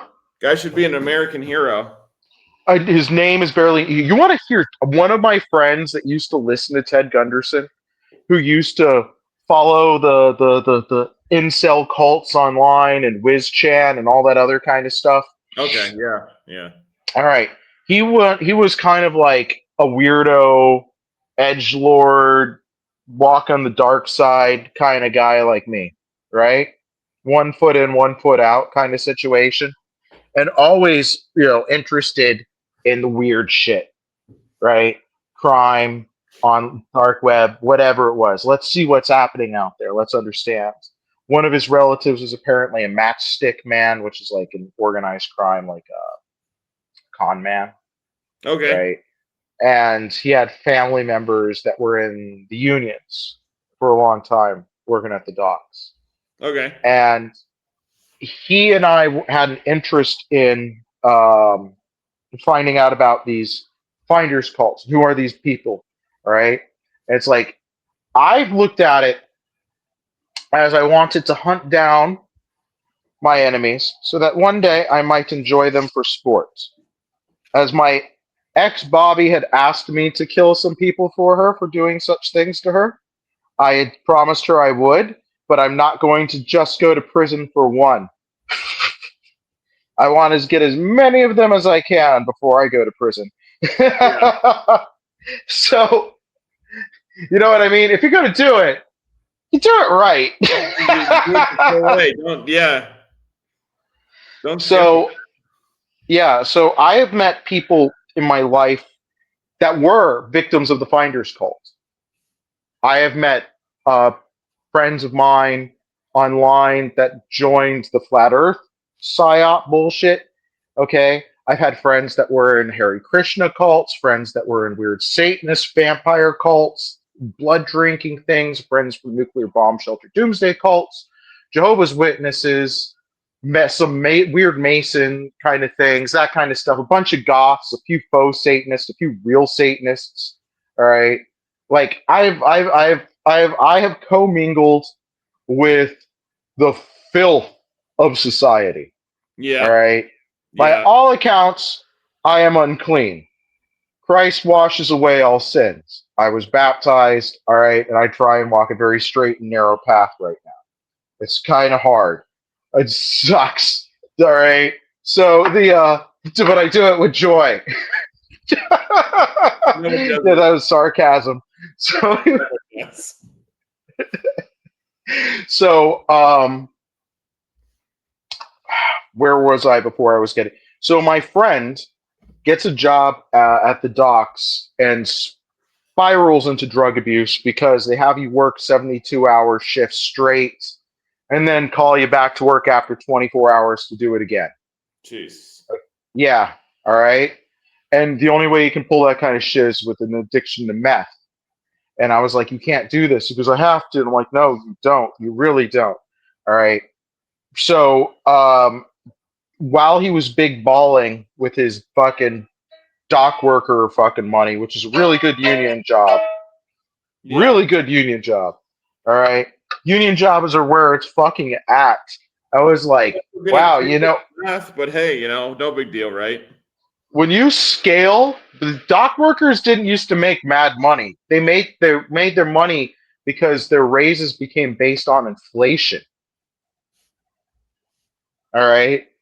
So there you go. When you have these guys, some of these guys were like making six-figure fucking salaries and high, and so to work the really, really, really fucking hard shit, they'll get a guy strung out in drugs. And my Yeah. friend got spun out, and he started spending a lot of time with like, well, yeah, a lot of hookers, all the hookers.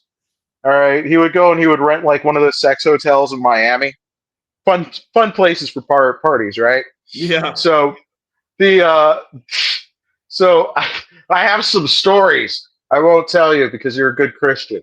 So the guys that he at these hotels, he ended up meeting a witch, a transgendered satanic worshiping idolatrous witch.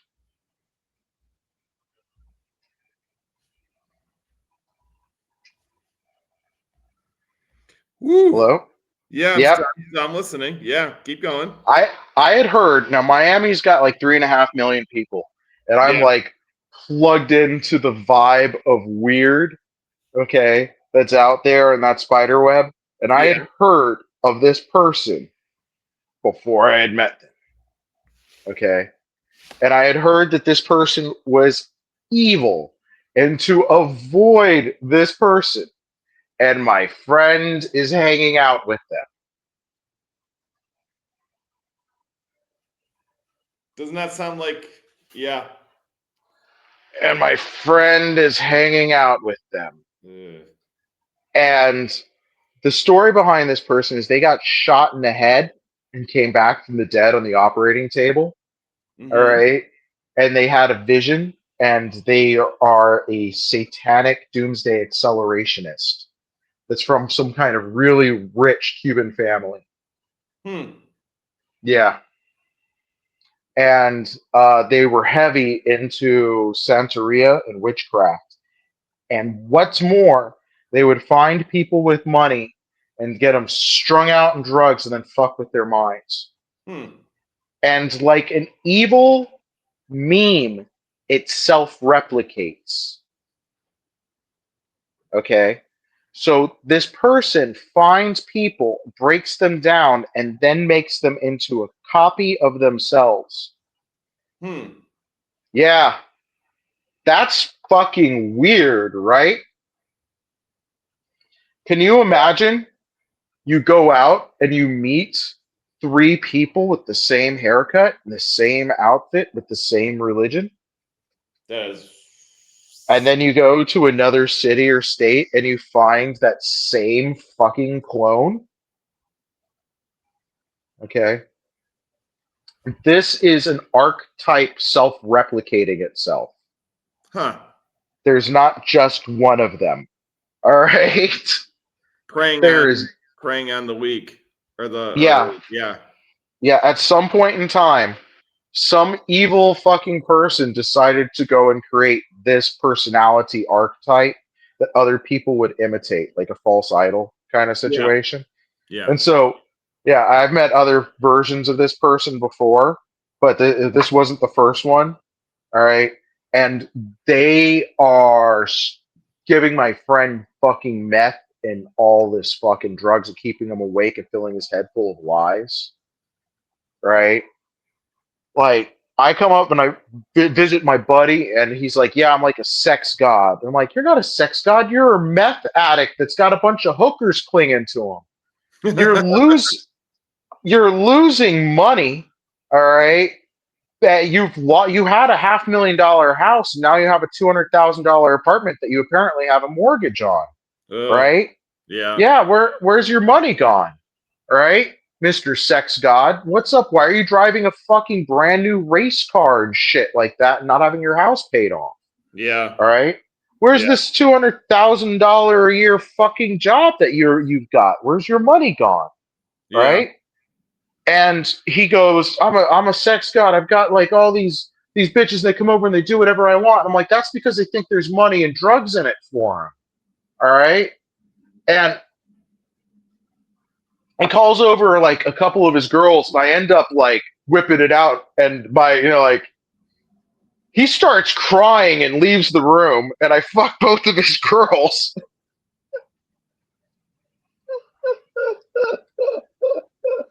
They're like, whatever, Mr. Sex God, have a nice night.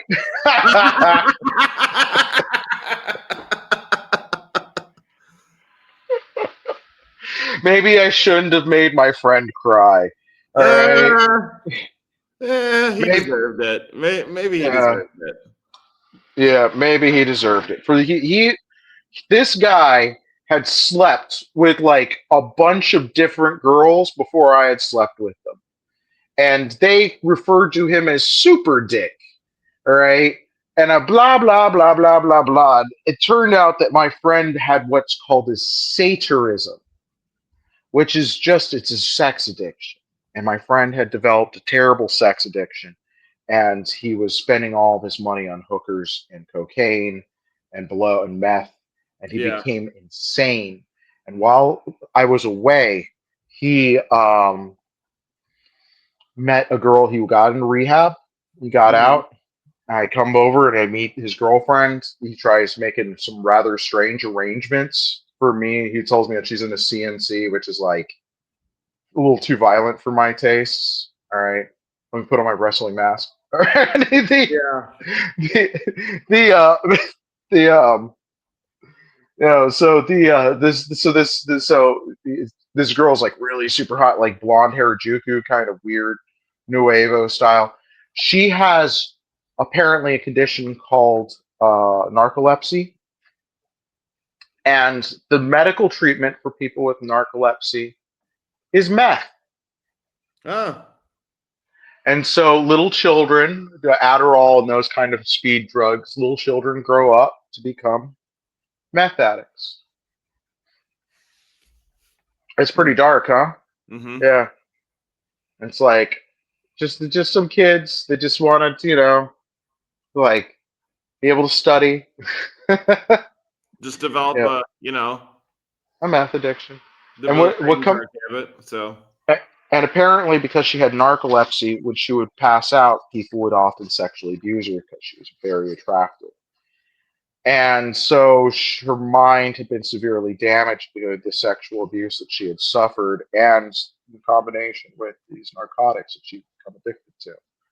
And my friend had met her while he was in rehab. And I'm like, good for you. Get married, make fucking babies after you're both sober. All right. So, well, what's the worst that could happen? So,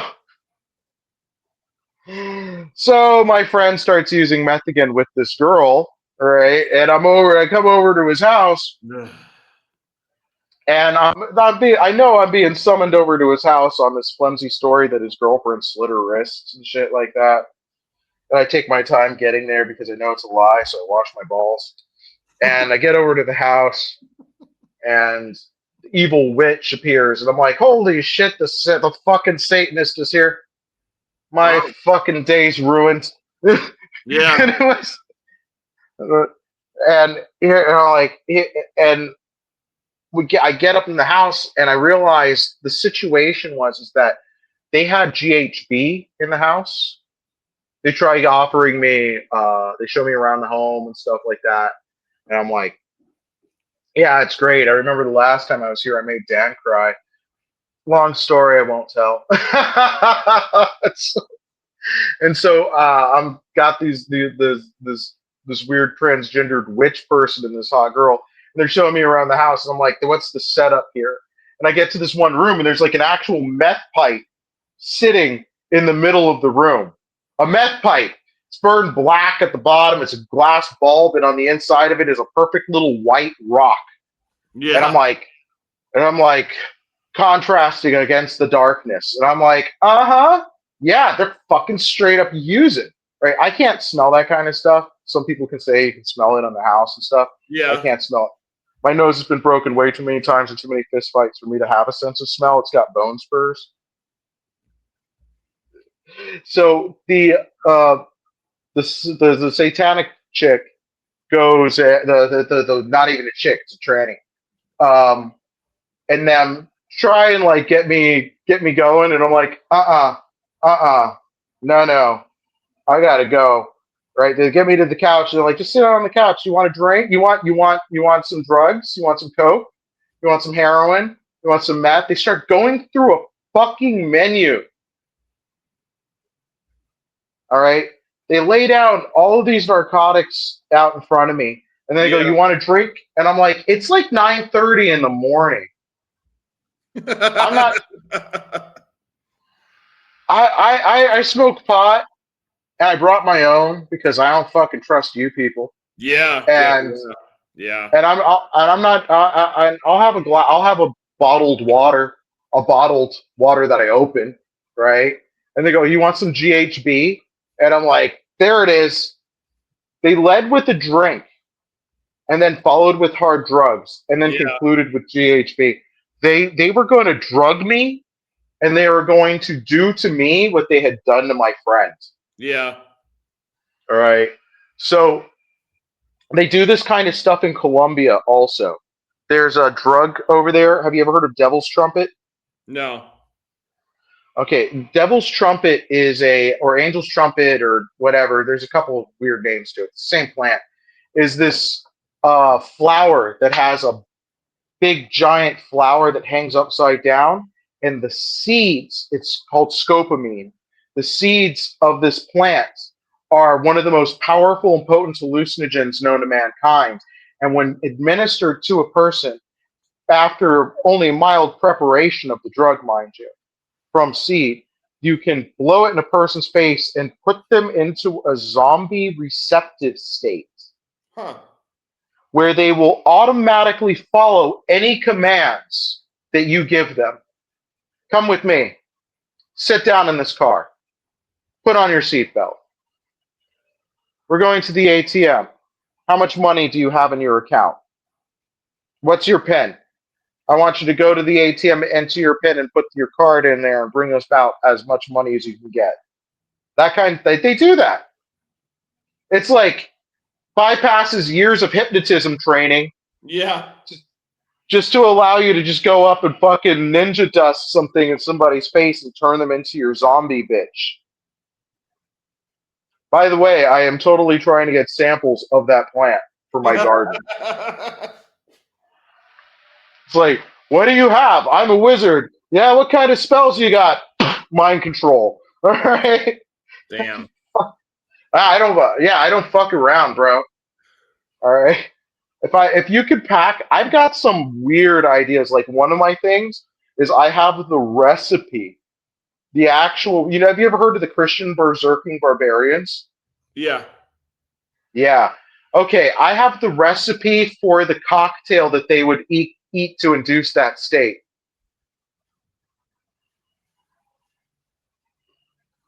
I know the mushroom, I know the herb, it's buried in my notes. Okay. And those two things together induce along with breathing techniques, like yogic breathing techniques, induce a euphoric high, and you just enter into this psychotic rage state. Unstoppable. I want to make it into little tiny pills and just give it away. Oh.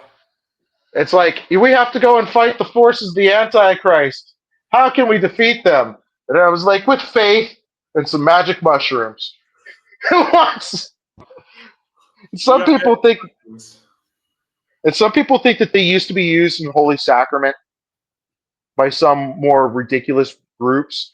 Yeah. I just think the idea of a raging psychotic Christian barbarian army coming at you, shooting faith lasers or whatever, is pretty awesome.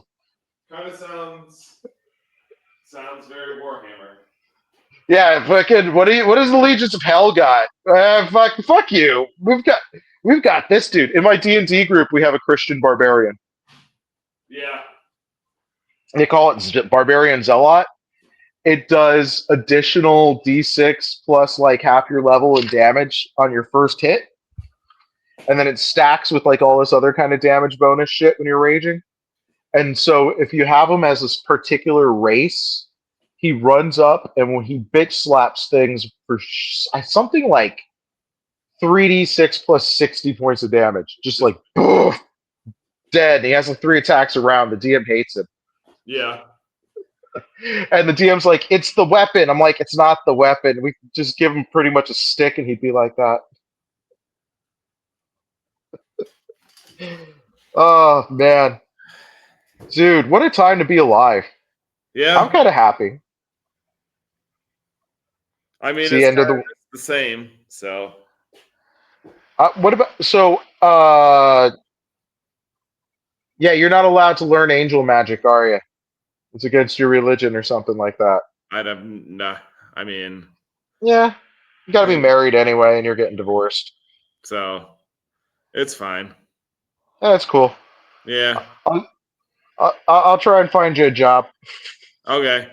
I mean, Whoever as far says as angel magic goes, I'll probably just stick with like Coca-Cola. So thanks. Coca-Cola. Coca-Cola. Yeah. I'll stick with caffeine for now, and I'll just keep it. Keep it that way. Oh God, caffeine was the introduction of caffeine to Europe coincided with the advent of the Industrial Revolution. Makes sense. It was one of the first really addictive aside from opium, it was the first mildly addictive substance that people could enjoy as a beverage, and it increased worker output. Makes So a lot of people were like, "Ooh, I like this stuff. Let's keep this going."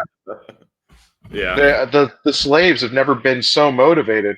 They'll do anything for that fucking cup of coffee. Yep. Got to. Yeah. Oh man.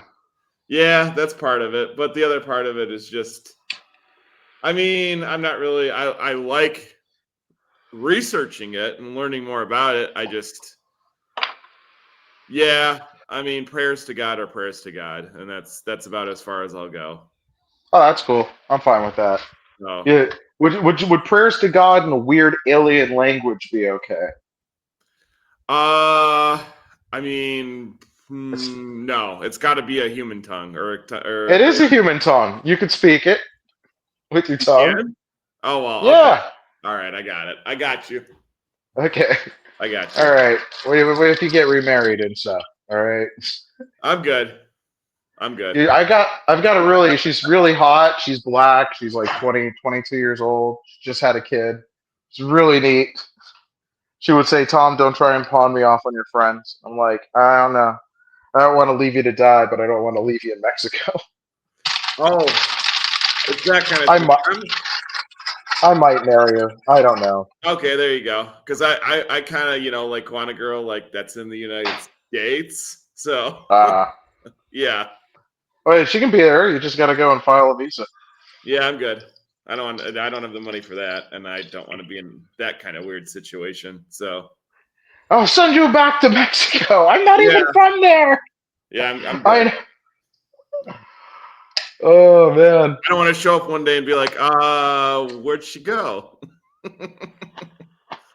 I Ice couldn't leave got her. this. Oh, I just got her. Oh. oh shit. Okay. Well, that was awkward. Yeah. Yeah. She and I might still get married. If I Yeah. can't, I'm like, man, I'm trying to hook up with this Ukrainian girl whose whole family got murdered by the forces of the Antichrist and the mechanizations and shit like that. I told her all this stuff. I don't know if she believes it, but I'll find out soon. Yeah, you gotta keep me updated because I'm really interested to hear her takes on stuff because that is right in my wheelhouse. So When I told her everything, she said, it all makes sense. well, I mean the fact that Putin is so intertwined with Chabad is whew, What's blowing my mind? What's blowing my mind is how Trump is like bringing us to the edge of World War fucking three for his masters. yeah, Mm-hmm. Yep. Have you ever heard of the Samson option? yeah, Now, that's a lot of cities. Do you think that one sub could hit all those cities? probably not. Do you think the guys that arranged for 9/11 might perhaps Have already, more? huh? Have more? No, have already stashed the warheads in predetermined locations at key Oh yeah. points so as to trigger automated retaliatory attacks by at least one major superpower, leading to a domino effect. They want I know probably what superpower they want it to start. Oh no, the Samson option is only done in the event of Israel's absolute total collapse and failure and the threat that their people will be harmed and stuff. So it's a really good doomsday weapon in that, well, you can't find it. You know it's there, you just don't know where it is, Yeah. right? You never find them. And what are your options, right?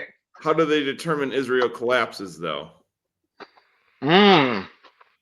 How do they Um, determine that? Because it'll never if collapse. if the nations rise up against them. Now, there is a possibility. You know how in the book of Revelations it was like, who the fuck's at the Antichrist army fighting? You notice that? Yeah. He was fighting the faction that wouldn't acknowledge him. All right. He's fighting the faction that wouldn't acknowledge him. Now, that either means that it's the Russians that are not acknowledging him, or it's the Chinese that won't acknowledge him. Yeah, I don't know, like because the way all that's hashing out is very bizarre too. So it's all just very, very weird. But yeah. It's late and a lot to talk about. At your church, how does your church, do you go to church still? Not as often as I used to, and Considering the times that we're in, don't you think maybe? it's always considering the times that we're in. There's never a bad time to go. There's never a bad time to go. That's a good point. So, but then at the same time, looking for a job that's less exhausting would also be nice. But There's a whole discussion about how we used to work less during the Dark Ages and pay less taxes than Egyptian slaves. yep, yep, Yep. I know. Yep. Could I have time to go to church? No. no. Could I have? Apparently, in the Talmud, it teaches work them 7 days a week. Yep.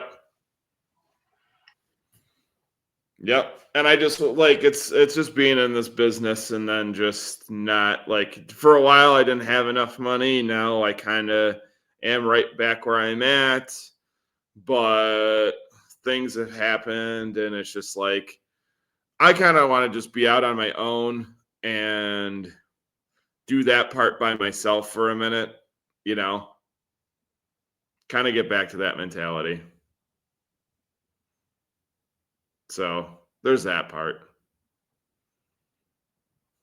Just not in the most constant or consistent headspace for it. But yeah, there's always an excuse, but always a good reason to just do it. If you're there. Did you drop out? Shoot. Okay, well, it is late. I'm going to go now. See you guys later. God bless.